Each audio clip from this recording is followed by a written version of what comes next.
ಕರ್ತನಲ್ಲಿ ಪ್ರಿಯರಾದವರೇ, ಇವತ್ತಿನ ಆರಾಧನೆಗೆ ನಿಮ್ಮನ್ನೆಲ್ಲರನ್ನೂ ಕೂಡ ಕ್ರಿಸ್ತ ಯೇಸುವಿನ ಸುಮಧುರವಾದ ನಾಮದಲ್ಲಿ ಸ್ವಾಗತಿಸ್ತಾ ಇದ್ದೇನೆ. ನಾವು ಪ್ರಾರ್ಥನೆಯೊಂದಿಗೆ ಇವತ್ತಿನ ಆರಾಧನೆಯನ್ನು ಪ್ರಾರಂಭಿಸೋಣ. ಈ ಸಭೆಯ ಸಭಾ ಸೇವಕಿಯಾಗಿರುವಂಥ ಸಿಸ್ಟರ್ ಮೋಳಿ ಅವರು ಮುಂದೆ ಬಂದು ನಮ್ಮನ್ನು ಈ ಆರಾಧನೆಯ ಆಶೀರ್ವಾದಕ್ಕಾಗಿ ಪ್ರಾರ್ಥನೆಯಲ್ಲಿ ನಡೆಸುವವರಾಗಿದ್ದಾರೆ.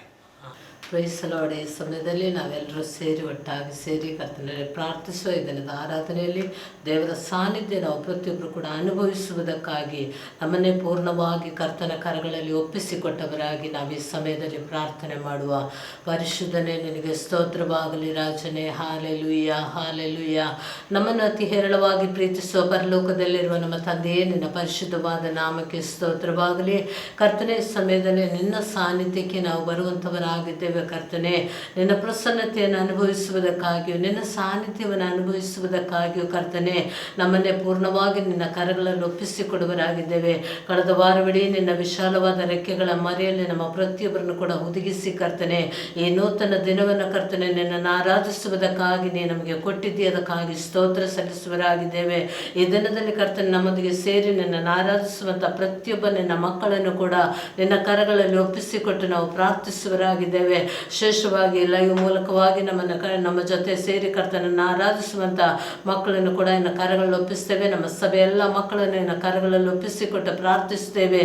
ನಾವು ಪ್ರತಿಯೊಬ್ಬರು ಕೂಡ ಅವರವರಿದ್ದ ಜಾಗದಲ್ಲಿ ಇದ್ದುಕೊಂಡು ಕರ್ತನನ್ನು ಮಹಿಮೆ ಪಡಿಸುವಾಗ ಕರ್ತನೇ, ನೀನು ತಾನೇ ಪ್ರತಿಯೊಬ್ಬರ ಸಂಗಡವಿರಬೇಕಾಗಿ ಪ್ರಾರ್ಥಿಸುವರಾಗಿದ್ದೇವೆ.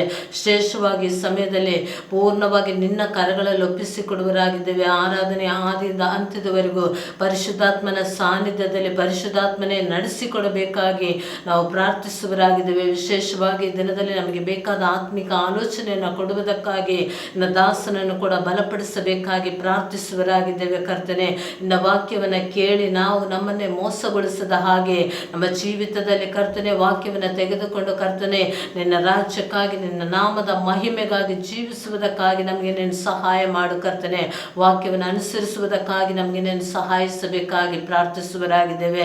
ಪರಿಶುದ್ಧಾತ್ಮನೇ, ನಿನ್ನ ಕರಗಳು ಒಪ್ಪಿಸ್ತೇವೆ. ಹಾಡುವಂಥ ಮಕ್ಕಳನ್ನು ಬಲಪಡಿಸು ಕರ್ತನೆ. ನಿನ್ನ ಸಮ್ಮುಖದಲ್ಲಿದ್ದುಕೊಂಡು ಕರ್ತನೆ ನಿನ್ನಲ್ಲಿ ಮೊರೆ ಇಡುವಂಥ ಪ್ರತಿಯೊಬ್ಬ ಮಕ್ಕಳನ್ನು ಕೂಡ ನೀನು ಬಲಪಡಿಸಬೇಕಾಗಿ ಪ್ರಾರ್ಥಿಸುವರಾಗಿದ್ದೇವೆ. ವಿಶೇಷವಾಗಿ ನಮ್ಮ ದೇಶದ ಈ ದಿವಸಗಳಲ್ಲಿ ಅನುಭವಿಸುವಂತಹ ಬಾಧೆಯಿಂದ, ಕೊರೋನಾ ಎನ್ನುವಂಥ ವೈರಸ್ನಿಂದ ಪೂರ್ಣವಾದ ಒಂದು ಬಿಡುಗಡೆಯನ್ನು ದೇವರಾತ್ಮನೇ ನೀನು ಭೂಮಿ ಮೇಲೆ ಕಳುಹಿಸಬೇಕಾಗಿ ಪ್ರಾರ್ಥಿಸುವರಾಗಿದ್ದೇವೆ. ಭೂಮಿಯ ಕಡೆಯ ಭಾಗಗಳಲ್ಲಿ ಇದ್ದುಕೊಂಡು ಕರ್ತನೆ ಜನರು ಮೊರೆ ಇಡುವಾಗ ನಮ್ಮ ಮೊರೆಯನ್ನು ಕೇಳಲು ಶಕ್ತನಾದ ದೇವರ ಕರಗಳಲ್ಲಿ ಒಪ್ಪಿಸಿಕೊಡುವರಾಗಿದ್ದೇವೆ. ಈ ದಿನದಲ್ಲಿ ಪ್ರಾರ್ಥಿಸುವಂಥ ಪ್ರತಿಯೊಬ್ಬರ ಪ್ರಾರ್ಥನೆಯನ್ನು ದೇವಾ ನೀನು ಕೇಳಬೇಕಾಗಿ ಪ್ರಾರ್ಥಿಸುವರಾಗಿದ್ದೇವೆ. ನಿನ್ನ ಪ್ರಸನ್ನತೆ ಪ್ರತಿಯೊಬ್ಬರಲ್ಲಿ ಇಳಿದು ಬರಲಿ ಎಂಬುದಾಗಿ ಪ್ರಾರ್ಥಿಸುತ್ತೇವೆ.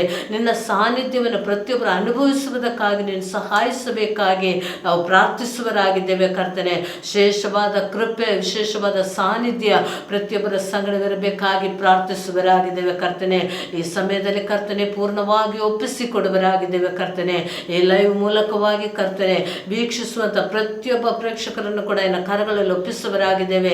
ಈ ದಿನದಲ್ಲಿ ಅವರ ಕೊರತೆಗಳ ಮೇಲೆ ಕರ್ತನೆ ನೀನೊಂದು ಬಿಡುಗಡೆಯನ್ನು ಕಲ್ಪಿಸಬೇಕಾಗಿ ಪ್ರಾರ್ಥಿಸುವರಾಗಿದ್ದೇವೆ. ಕರ್ತನೆ, ರೋಗದ ಅವಸ್ಥೆಯಲ್ಲಿರುವವರಿಗೆ ಬಿಡುಗಡೆಯನ್ನು ಕೊಡು. ಕರ್ತನೆ, ಮಾನಸಿಕ ಒತ್ತಡಗಳಲ್ಲಿರುವವರಿಗೆ ಬಿಡುಗಡೆಯನ್ನು ಕಲ್ಪಿಸಬೇಕಾಗಿ ಪ್ರಾರ್ಥಿಸುವರಾಗಿದ್ದೇವೆ. ಕರ್ತನೆ, ಆರ್ಥಿಕ ಸಹಾಯ ಬೇಕಾದವರಿಗೆ ಪರಲೋಕದ ಕರ್ತನೆ ನಿನ್ನ ಭಂಡಾರದಲ್ಲಿ ಯಾವುದಕ್ಕೂ ಕೊರತೆ ಇಲ್ಲ. ಕರ್ತನೆ, ನಿನ್ನ ಸಹಾಯದ ಹಸ್ತವು ತಕ್ಕ ಸಮಯದಲ್ಲಿ ನಿನ್ನ ಮಕ್ಕಳಿಗೆ ನೀನು ಒದಗಿಸಿಕೊಡಬೇಕಾಗಿ ಪ್ರಾರ್ಥಿಸುವರಾಗಿದ್ದೇವೆ. ಎಲ್ಲ ಕೊರತೆಗಳನ್ನು ನೀಗಿಸು ಕರ್ತನೆ. ಕ್ರಿಸ್ತ ಯೇಸುವಿನಲ್ಲಿರುವಂಥ ಐಶ್ವರ್ಯದಿಂದ ಪ್ರತಿಯೊಬ್ಬ ಮಕ್ಕಳನ್ನು ತುಂಬಿಸಬೇಕಾಗಿ ನಾವು ಪ್ರಾರ್ಥಿಸುವರಾಗಿದ್ದೇವೆ.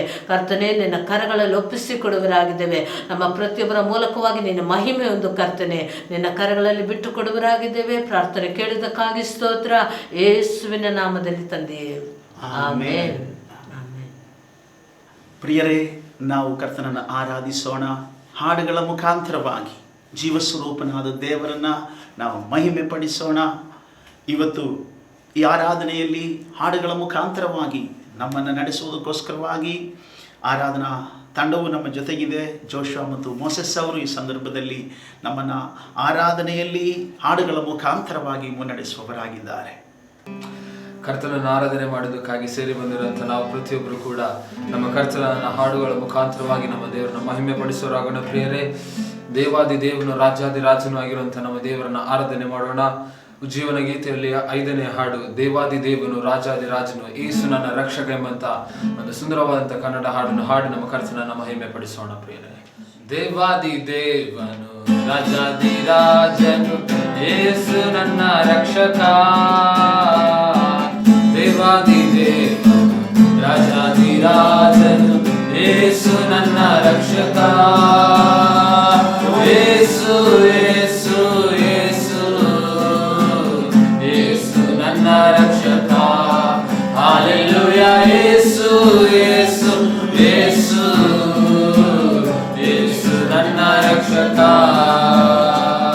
ಉನ್ನತದಲ್ಲಿರುವ ಉನ್ನತನೇ ನೀನು ನನ್ನಲ್ಲಿರುವೆ ಸ್ತೋತ್ರ, ಉನ್ನತದಲ್ಲಿರುವ ಉನ್ನತನೇ ನೀನು ನನ್ನಲ್ಲಿರುವೆ ಸ್ತೋತ್ರ, ಆಕಾಶ ಮಂಡಲಗಳ ಸೃಷ್ಟಿಕರ್ತನೆ ನಿನ್ನ ವಾಕ್ಯದಿಂದ ಸಂತೈಸುವೆ ಸ್ತೋತ್ರ, ಆಕಾಶ ಮಂಡಲಗಳ ಸೃಷ್ಟಿಕರ್ತನೆ ನಿನ್ನ ವಾಕ್ಯದಿಂದ ಸಂತೈಸುವೆ ಸ್ತೋತ್ರ. ದೇವಾದಿ ದೇವನು ರಾಜಾದಿ ರಾಜನು ಯೇಸು ನನ್ನ ರಕ್ಷಕ, ದೇವಾದಿ ದೇವನು ರಾಜಾದಿ ರಾಜನು ಯೇಸು ನನ್ನ ರಕ್ಷಕ, ಯೇಸು ಯೇಸು ಯೇಸು ಯೇಸು ನನ್ನ ರಕ್ಷಕ, ಹಾಲೆಲೂಯಾ, ಯೇಸು ಯೇಸು ಯೇಸು ಯೇಸು ನನ್ನ ರಕ್ಷಕ. ಯೋರ್ದಾನ ಪ್ರವಾಹದ ಸಮಯದಲ್ಲಿ ನೀನು ನನ್ನನ್ನು ಕಾದಿಯೇ ಸ್ತೋತ್ರ, ಯೋರ್ದಾನ ಪ್ರವಾಹದ ಸಮಯದಲ್ಲಿ ನೀನು ನನ್ನನ್ನು ಕಾಯಿಯೇ ಸ್ತೋತ್ರ, ಯೆರಿಕೋದ ಕೋಟೆಯನ್ನು ತೊರೆದು ಹಾಕಿ ಇಂದು ನನ್ನೊಡನೆ ಇರುವೆ ಸ್ತೋತ್ರ, ಯೆರಿಕೋದ ಕೋಟೆಯನ್ನು ತೊರೆದು ಹಾಕಿ ಎಂದು ನನ್ನೊಡನೆ ಇರುವೆ ಸ್ತೋತ್ರ. ದೇವಾದಿ ದೇವನು ರಾಜಾದಿ ರಾಜನು ಯೇಸು ನನ್ನ ರಕ್ಷಕ, ದೇವಾದಿ ದೇವನು ರಾಜಾದಿ ರಾಜನು ಯೇಸು ನನ್ನ ರಕ್ಷಕ, ಯೇಸು ಯೇಸು ಯೇಸು ಯೇಸು ನನ್ನ ರಕ್ಷಕ, ಹಾಲೆಲೂಯಾ, ಯೇಸು ಯೇಸು ಯೇಸು ಯೇಸು ನನ್ನ ರಕ್ಷಕ. ಬೇಗನೆ ಬರುವ ಆತ್ಮ ಪ್ರಿಯನೇ ನಾನು ನಿನಗಾಗಿ ಕಾಯುವೆ ಸ್ತೋತ್ರ, ಬೇಗನೆ ಬರುವ ಆತ್ಮ ಪ್ರಿಯನೇ ನಾನು ನಿನಗಾಗಿ ಕಾಯುವೆ ಸ್ತೋತ್ರ, ಎಂದೆಂದು ನಿನ್ನೊಡನೆ ಸೇರಿಸಲು ನಿತ್ಯ ಜೀವವ ನೀಡಿದೆ ಸ್ತೋತ್ರ, ಎಂದೆಂದು ನಿನ್ನೊಡನೆ ಸೇರಿಸಲು ನಿತ್ಯ ಜೀವವ ನೀಡಿದೆ ಸ್ತೋತ್ರ. ದೇವಾದಿ ದೇವನು ರಾಜಾದಿ ರಾಜನು ಯೇಸು ನನ್ನ ರಕ್ಷಕ, ದೇವಾದಿ ದೇವನು ರಾಜಾದಿ ರಾಜನು ಯೇಸು ನನ್ನ ರಕ್ಷಕ, ಯೇಸು ಯೇಸು ಯೇಸು ಯೇಸು ನನ್ನ ರಕ್ಷಕ, ಹಾಲೆಲೂಯಾ, ಯೇಸು ಯೇಸು ಯೇಸು ಯೇಸು ನನ್ನ ರಕ್ಷಕ, ಹಾಲೆಲೂಯಾ, ಯೇಸು ಯೇಸು ಯೇಸು ಯೇಸು ನನ್ನ ರಕ್ಷಕ, ಹಾಲೆಲೂಯಾ, ಯೇಸು ಯೇಸು ಯೇಸು ಯೇಸು ನನ್ನ ರಕ್ಷಕ, ಹಾಲೆಲೂಯಾ. ಕಡಲ ಮೇಲೆ ನಡೆದ ನಿನ್ನ ಅದ್ಭುತ ಪಾದವು ನನ್ನ ಸಂಗಡ ಇರುವುದರಿಂದ ಭಯವೇ ಇಲ್ಲ, ಗಾಳಿ ಸಮುದ್ರ ನಿಲ್ಲಿಸಿದ ನಿನ್ನ ಅದ್ಭುತ ಶಕ್ತಿಯು ನನ್ನ ಸಂಗಡ ಇರುವುದರಿಂದ ಭಯವೇ ಇಲ್ಲ, ಸಮುದ್ರ ಮೇಲೆ ನಡೆದ ನಿನ್ನ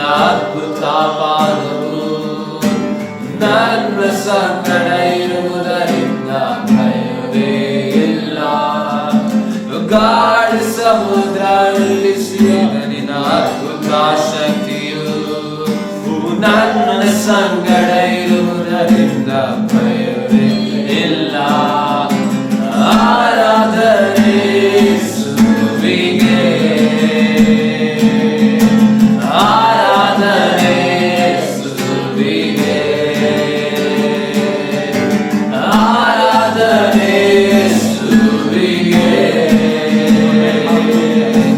ಆರಾಧನೆ ಯೇಸುವಿಗೆ.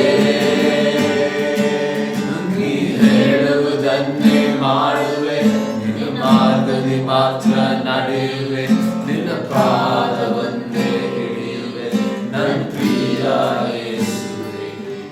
ನೀ ಹೇಳುವುದನ್ನೇ ಮಾಡುವೆ, ನಿನ್ನ ಮಾರ್ಗದಿ ಮಾತ್ರ ನಡೆಯುವೆ, ನಿನ್ನ ಪಾದವನ್ನೇ ಹಿಡಿಯುವೆ ನನ್ನ ಪ್ರಿಯ ಯೇಸುವೇ. ಓ ಗಾಳಿ ಸಮುದ್ರ ನಿಲ್ಲಿಸಿದ ನಿನ್ನ ಅದ್ಭುತ ಶಕ್ತಿಯು ನನ್ನ ಸಂಗಡ ಇರುವುದರಿಂದ ಭಯವೇ ಇಲ್ಲ. ಓ ಗಾಳಿ ಸಮುದ್ರ ನಿಲ್ಲಿಸಿದ ನಿನ್ನ ಅದ್ಭುತ ಶಕ್ತಿಯು ನನ್ನ ಸಂಗಡ ಇರುವುದರಿಂದ ಭಯವೇ ಇಲ್ಲ. ಆರಾಧನೆ ಯೇಸುವಿಗೆ, ಆರಾಧನೆ ಯೇಸುವಿಗೆ, ಆರಾಧನೆ ಯೇಸುವಿಗೆ, ಆರಾಧನೆ ಯೇಸುವಿಗೆ.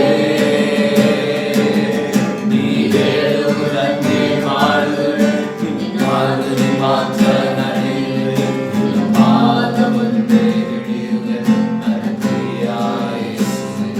ಓ ನೀ ಹೇಳುವುದನ್ನೇ ಮಾಡುವೆ, ನಿನ್ನ ಮಾರ್ಗದಿ ಮಾತ್ರ ನಡೆಯುವೆ, ನಿನ್ನ ಪಾದವನ್ನೇ ಹಿಡಿಯುವೆ ನನ್ನ ಪ್ರಿಯ ಯೇಸುವೇ. ಓ ಮಾರ್ಗವೆಲ್ಲ ಅಂಧಕಾರ ತುಂಬಿಕೊಂಡರು, ಬೆಳಕು ಚೆಲ್ಲುವ ಯೇಸುವಿಗೆ ಭಯವೇ ಇಲ್ಲ. ಓ ಮಾರ್ಗವೆಲ್ಲ ಅಂಧಕಾರ ತುಂಬಿಕೊಂಡರು, ಬೆಳಕು ಚೆಲ್ಲುವ ಯೇಸುವಿಗೆ ಭಯವೇ ಇಲ್ಲ. ಓ ಆರಾಧನೆ ಯೇಸುವಿಗೆ,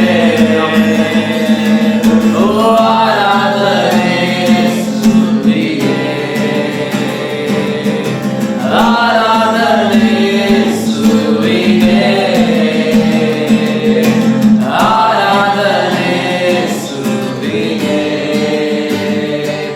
ನೀ ಹೇಳುವುದನ್ನೇ ಮಾಡುವೆ, ನಿನ್ನ ಮಾರ್ಗದಿ ಮಾತ್ರ ನಡೆಯುವೆ, ನಿನ್ನ ಪಾದವನ್ನೇ ಹಿಡಿಯುವೆ ನನ್ನ ಪ್ರಿಯ ಯೇಸುವೇ.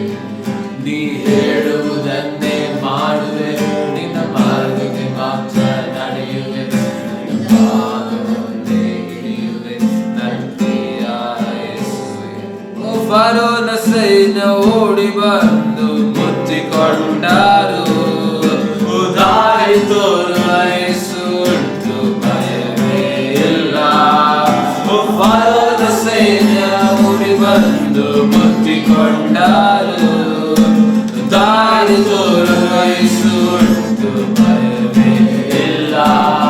ಓ ಆರಾಧನೆ ಯೇಸುವಿಗೆ, ಓ ಆರಾಧನೆ ಯೇಸುವಿಗೆ, ಓ ಆರಾಧನೆ ಯೇಸುವಿಗೆ, ಆರಾಧನೆ ಯೇಸುವಿಗೆ, ಆರಾಧನೆ, ಓ ಆರಾಧನೆ ಯೇಸುವಿಗೆ,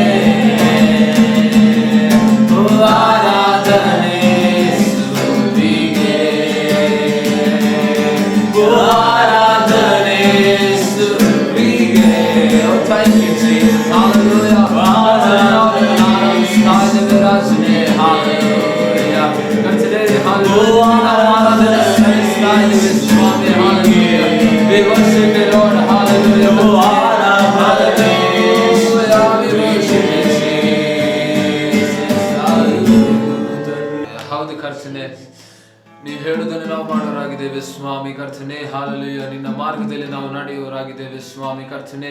ಈ ದಿನದಲ್ಲಿ ಕರ್ತನೆ ಹಾಲೆಲೂಯ, ಪರಿಶುದ್ಧ ದಿನದಲ್ಲಿ ಕರ್ತನೆ ನಿನ್ನ ಸನ್ನಿಧಿಗೆ ಬರುವಂತೆ ಕರ್ತನೆ ನಿನ್ನ ಆರಾಧಿಸುವುದಕ್ಕಾಗಿ ನೀನು ಕೊಟ್ಟ ಭಾಗ್ಯಕ್ಕಾಗಿ ನಿನಗೆ ನಾವು ಸ್ತೋತ್ರ ಸಲ್ಲಿಸ್ತಾ ಇದ್ದೇವೆ ಸ್ವಾಮಿ ಕರ್ತನೆ. ಈ ಸಮಯದಲ್ಲಿ ಕರ್ತನೆ ಹಾಲೆಲೂಯ, ನಾವು ಆರಾಧಿಸುವಂತ ಈ ಸಮಯದಲ್ಲಿ ಕರ್ತನೆ ನಿನ್ನ ಪ್ರಸನ್ನತೆ ಕರ್ತನೆ ನಮ್ಮ ಪ್ರತಿಯೊಬ್ಬರನ್ನು ಕೂಡ ಕರ್ತನೆ ನಾವು ಆಗಿರುವ ಜಾಗದಲ್ಲಿ ಕರ್ತನೆ ನಮ್ಮನ್ನು ಆವರಿಸಿಕೊಳ್ತಾ ಇದ್ದದಕ್ಕಾಗಿ ನಿನಗೆ ನಾವು ಸ್ತೋತ್ರ ಸಲ್ಲಿಸ್ತಾ ಇದ್ದೇವೆ ಸ್ವಾಮಿ ಕರ್ತನೆ. ಹಾಲೆಲೂಯ. ವಿಶೇಷವಾಗಿ ಕರ್ತನೆ ಇವತ್ತಿನ ಆರಾಧನೆಯನ್ನು ಆಶೀರ್ವದಿಸು ಕರ್ತನೆ. ವಿಶೇಷವಾಗಿ ಕರ್ತನೆ ಮುಂದಿನ ವಾಕ್ಯ ಭಾಗಗಳು ಕೂಡ ಕರ್ತನೆ ಇನ್ನು ಕರ್ತನೆ ಮಹಿಮೆಯಿಂದ ಕಾರ್ಯ ಮಾಡು ಸ್ವಾಮಿ. ನಿನ್ನ ದಾಸರ ಮುಖಾಂತರವಾಗಿ ನಮಗೆ ಬೇಕಾದಂತ ಆತ್ಮಿಕವಾದ ಮನ್ನವನ್ನು ನಮಗೆ ನೀನು ದಯಪಾಲಿಸು ಸ್ವಾಮಿ ಕರ್ತನೆ. ಪ್ರತಿಯೊಂದನ್ನು ನಿನ್ನ ಕಾರ್ಯಗಳು ಒಪ್ಪಿಸಿಕೊಡಲಾಗಿದ್ದೇವೆ ಸ್ವಾಮಿ. ಎಲ್ಲ ಘನ ಮಾನ ಮಹಿಮೆ ನಿನಗೆ ಸಲ್ಲಿಸ್ತಾ ಇದ್ದೇವೆ ಯೇಸುವಿನ ಹೆಸರಿನಲ್ಲಿ ಬೇಡಿ ಹೊಂದಿ ನಮ್ಮ ತಂದೆ ದೇವರೇ, ಆಮೆನ್. ಕರ್ತನ ಪರಿಶುದ್ಧವಾದ ನಾಮಕ್ಕೆ ಸ್ತೋತ್ರವಾಗಲಿ. ಈ ದಿನ ಕರ್ತನನ್ನು ಆರಾಧಿಸುವಂಥವರಾದ ನಾವು ಒಂದು ಕೀರ್ತನೆಯನ್ನು ಓದಿಕೊಂಡು ಕರ್ತನನ್ನು ಮಹಿಮೆ ಪಡಿಸೋಣ. ಪ್ರಿಯರೇ, 121ನೇ ಕೀರ್ತನೆಯನ್ನು ಈ ಸಂದರ್ಭದಲ್ಲಿ ಸಹೋದರ ಪವನ್ ಅವರು ನಮಗಾಗಿ ಓದುವವರಾಗಿದ್ದಾರೆ. ದೇವರ ಅತಿ ಪರಿಶುದ್ಧವಾದ ನಾಮಕ್ಕೆ ಸ್ತೋತ್ರವಾಗಲಿ. ಕೀರ್ತನೆಗಳು 121. ನಾನು ಕಣ್ಣೆತ್ತಿ ಪರ್ವತಗಳ ಕಡೆಗೆ ನೋಡುತ್ತೇನೆ, ನನ್ನ ಸಹಾಯವು ಎಲ್ಲಿಂದ ಬರುವುದು? ಭೂಮ್ಯಾಕಾಶಗಳನ್ನು ನಿರ್ಮಿಸಿದ ಯೆಹೋವನಿಂದಲೇ ನನ್ನ ಸಹಾಯವು ಬರುತ್ತದೆ.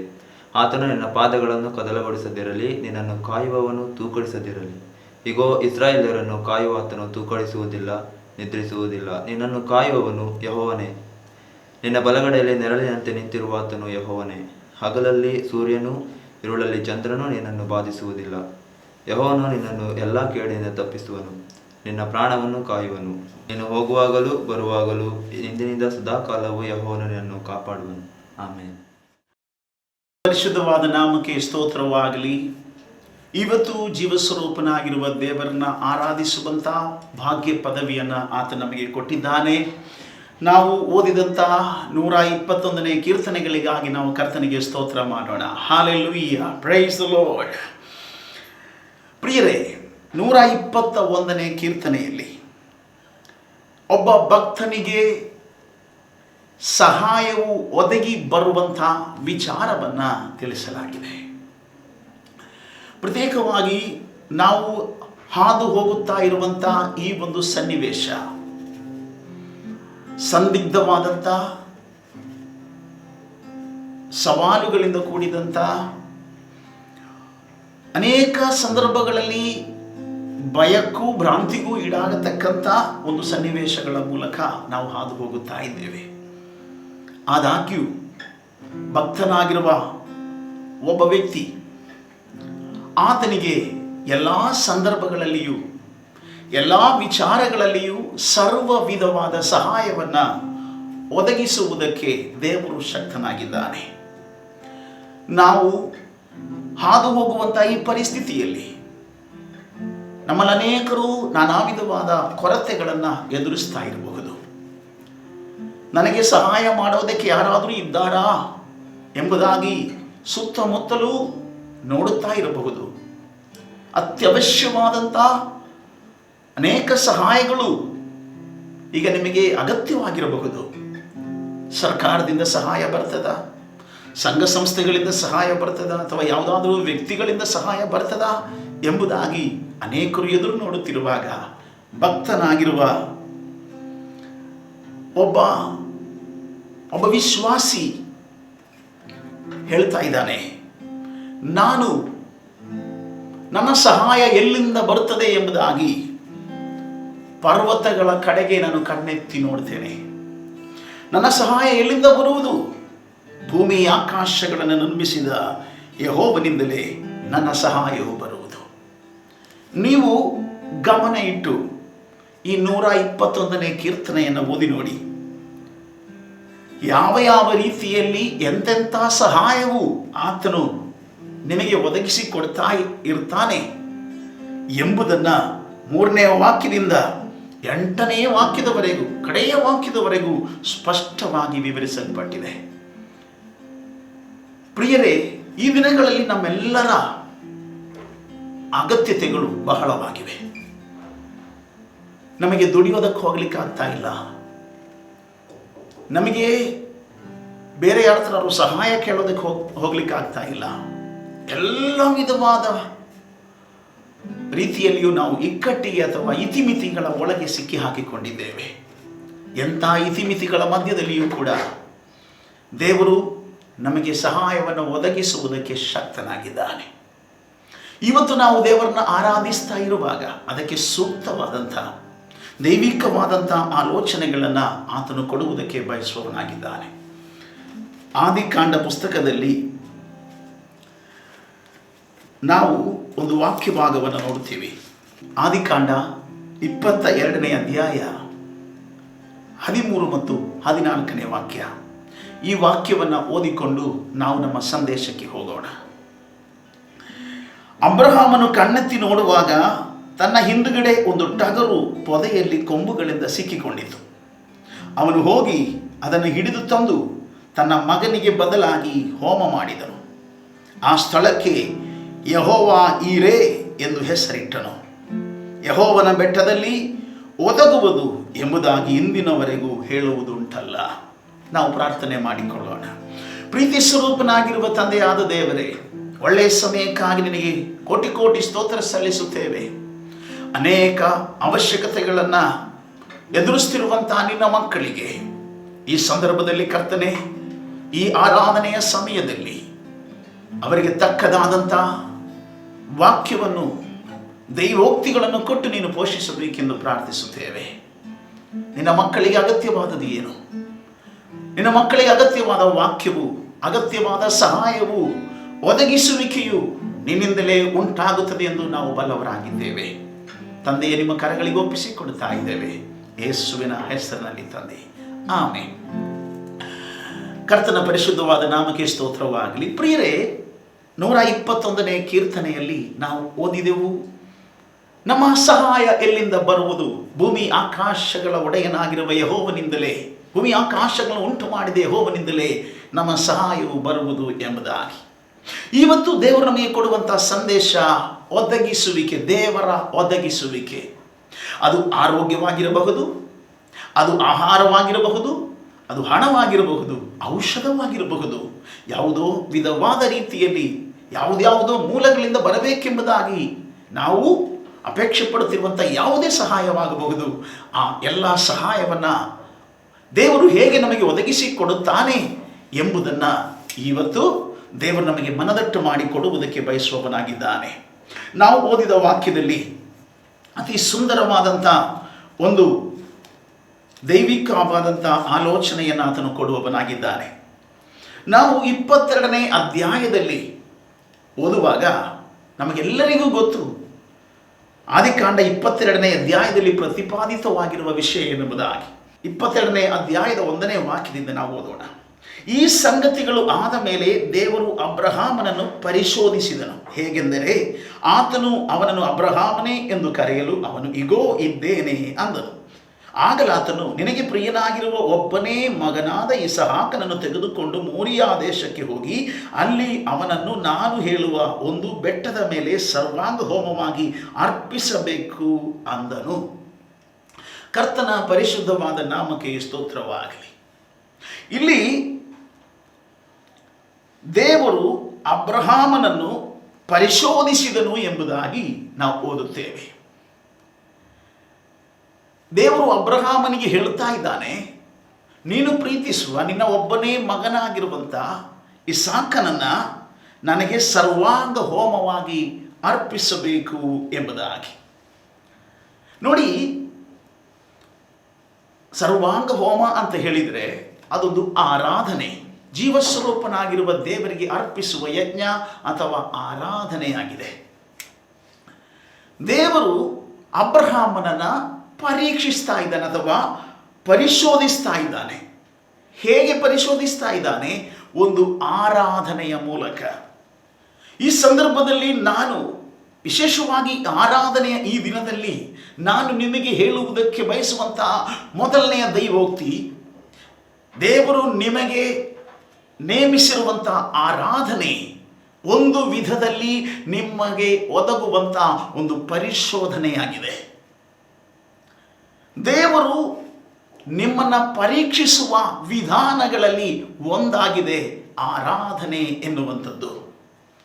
ಇವತ್ತಿನ ದಿನಮಾನಗಳಲ್ಲಿ ಕೊರೋನಾದ ನಿಮಿತ್ತವಾಗಿ ಉಂಟಾಗಿರುವ ಲಾಕ್ಡೌನ್ ನಿಮಿತ್ತ ಆಲಯಕ್ಕೆ ಬರಲಿಕ್ಕಾಗುವುದಿಲ್ಲ. ಸಭೆಯಾಗಿ ಸೇರಿ ದೇವರನ್ನು ಆರಾಧಿಸುವುದಕ್ಕೆ ಆಗಲಾರದೆ ಇರತಕ್ಕಂತಹ ಒಂದು ಪರಿಸ್ಥಿತಿ ನಿರ್ಮಾಣವಾಗಿರುವಾಗ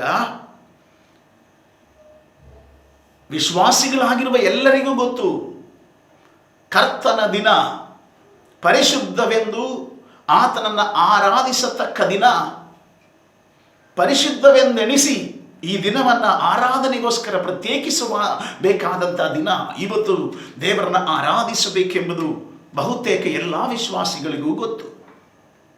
ಆದರೆ ಪರಿಸ್ಥಿತಿ ಆಲಯಕ್ಕೆ ಹೋಗುವುದಕ್ಕೆ ಅನುಕೂಲವಲ್ಲದಿರುವ ಕಾರಣದಿಂದ ಅನೇಕರು ಆರಾಧನೆಯನ್ನು ಬಿಟ್ಟು ಬಿಟ್ಟಿದ್ದಾರೆ.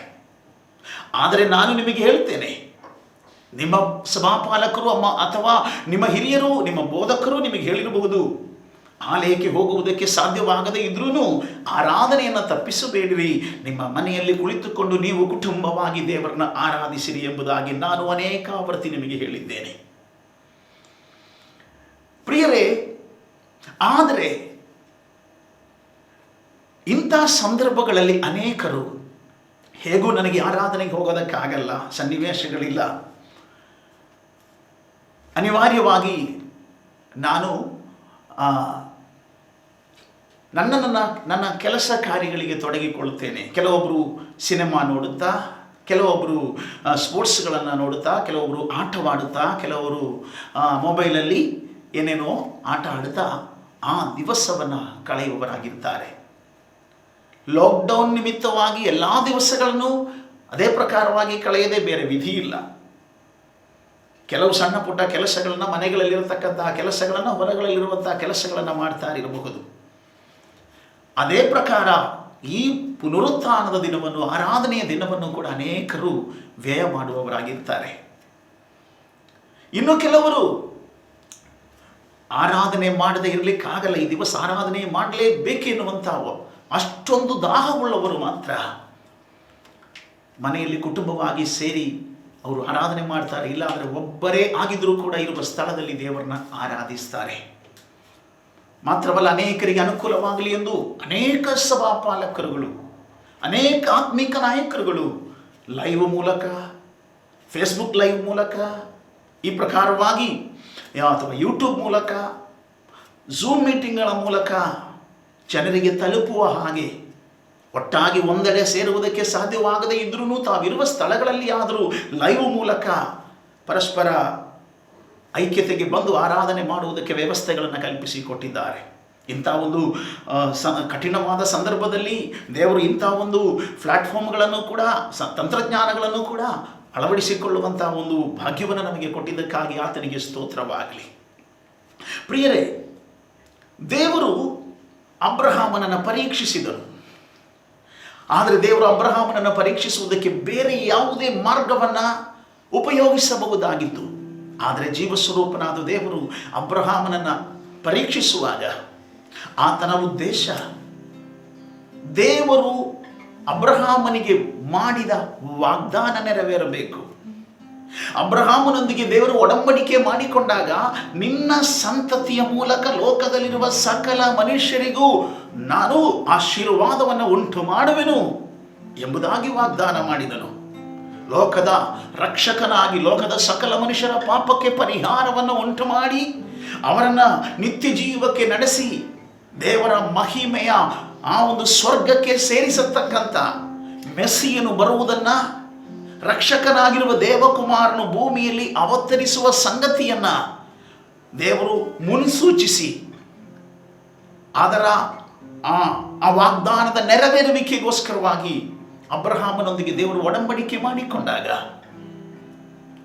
ಆ ಒಡಂಬಡಿಕೆಯು, ಆ ವಾಗ್ದಾನವು ನೆರವೇರುವುದಕ್ಕೋಸ್ಕರ ಇವನು ಯೋಗ್ಯವನೋ, ಇವನ ಮೂಲಕವಾಗಿಯೇ ತನ್ನ ಮಗನು ದೇವಕುಮಾರನ ಈ ಭೂಮಿಯಲ್ಲಿ ಅವತರಿಸುವುದಕ್ಕೆ, ಆ ದೇವಕುಮಾರನ ಮನುಷ್ಯಾವತಾರಕ್ಕೆ ಇವನ ಸಂತತಿಯು ಯೋಗ್ಯವೋ ಎಂಬುದನ್ನು ಪರೀಕ್ಷಿಸುವುದಕ್ಕೋಸ್ಕರವಾಗಿ ದೇವರು ಮುಂದಾಗ್ತಾನೆ. ಆರಾಧನೆ ಎನ್ನುವ ಅಂಶವನ್ನೇ ದೇವರು ಅಲ್ಲಿ ಅಬ್ರಹಾಮನನ್ನು ಪರಿಶೋಧಿಸುವುದಕ್ಕೆ ಬಳಸುವುದನ್ನು ನಾವು ನೋಡ್ತೀವಿ. ದೇವರ ನಾಮಕ್ಕೆ ಸ್ತೋತ್ರವಾಗಲಿ. ಹಾಗೆ ದೇವರು ಮಾತನಾಡಿದ ಸಮಯದಲ್ಲಿ ಅಬ್ರಹಾಮನು ಏನ್ ಮಾಡ್ತಾನೆ? ಬೆಳಿಗ್ಗೆ ಅಬ್ರಹಾಮನು ಎದ್ದು ಕತ್ತೆಗೆ ತಡೆ ಹಾಕಿಸಿ ಯಜ್ಞಕ್ಕೆ ಬೇಕಾದ ಕಟ್ಟಿಗೆಯನ್ನು ಒಡಿಸಿ ತನ್ನ ಸೇವಕರಲ್ಲಿ ಇಬ್ಬರನ್ನು ತನ್ನ ಮಗನಾದ ಇಸಾಕನನ್ನು ಕರೆಕೊಂಡು ದೇವರು ಹೇಳಿದ ಸ್ಥಳಕ್ಕೆ ಹೊರಟನು. ಅಬ್ರಹಾಮನಿಗೆ ಗೊತ್ತಿಲ್ಲ ಇದು ಪರೀಕ್ಷೆ ಅಂತ. ಆದರೆ ಈಗ ನಿಮಗೆ ಗೊತ್ತಾಗ್ತಾ ಇದೆ, ದೇವರು ನೀನು ಆರಾಧನೆ ಮಾಡಬೇಕೆಂಬುದಾಗಿ, ಆತ್ಮದಲ್ಲಿ ಸತ್ಯಕ್ಕೆ ತಕ್ಕ ಹಾಗೆ ಆರಾಧನೆ ಮಾಡಬೇಕೆಂಬುದಾಗಿ ಹೇಳುವಾಗ ಇದು ನನಗೊಂದು ಪರೀಕ್ಷೆ ಎಂದು ಈಗ ನಿಮಗೂ ನನಗೂ ಗೊತ್ತಾಗ್ತಾ ಇದೆ. ಆದರೆ ಆವತ್ತು ಅಬ್ರಹಾಮನಿಗೆ ಗೊತ್ತಾಗಿಲ್ಲ ಇದು ನನಗೆ ಬರುವ ಪರೀಕ್ಷೆ ಎಂಬುದಾಗಿ. ಅಬ್ರಹಾಮನು ಕತ್ತೆಗೆ ತಡಿ ಹಾಕಿಸಿ ಕಟ್ಟಿಗೆಯನ್ನು ಒಡಿಸಿ ಇಬ್ಬರು ಸೇವಕರ ಮೂಲಕ ಅದನ್ನು ಒರೆಸಿ ತನ್ನ ಮಗನನ್ನು ಕರ್ಕೊಂಡು ದೇವರು ಹೇಳಿದ ಕಡೆಗೆ ಹೊರಡ್ತಾ ಇದ್ದಾನೆ. ದೇವರು ತೋರಿಸುವುದಕ್ಕಿರುವ ಸ್ಥಳಕ್ಕೆ ಹೋಗಬೇಕು. ಅಲ್ಲಿ ದೇವರು ತೋರಿಸಿದ ಬೆಟ್ಟದಲ್ಲಿ ಯಜ್ಞವನ್ನು ಅರ್ಪಿಸಬೇಕು, ಆರಾಧನೆ ನಡೆಸಬೇಕು. ಹಾಗೆ ಅವರು ಹೋಗುತ್ತಾ ಪ್ರಯಾಣ ಮಾಡಿ 3 ದಿವಸ ಪ್ರಯಾಣ ಮಾಡಿ ಬಂದಾಗ ದೂರದಲ್ಲಿ ಒಂದು ಬೆಟ್ಟ ಕಾಣಿಸಿತು. ಆ ಬೆಟ್ಟ ಕಾಣಿಸಿದಾಗ ಅಬ್ರಹಾಮನಿಗೆ ಗೊತ್ತಾಯಿತು ಇದು ದೇವರು ತೋರಿಸಿದ ಬೆಟ್ಟ. ಆ ಬೆಟ್ಟದ ಮೇಲೆ ನಾನು ದೇವರಿಗೆ ಯಜ್ಞವನ್ನು ಅರ್ಪಿಸಬೇಕು, ಆರಾಧನೆಯನ್ನು ಅರ್ಪಿಸಬೇಕು. ಆತನು ಸೇವಕರಿಗೆ ಹೇಳ್ತಾನೆ,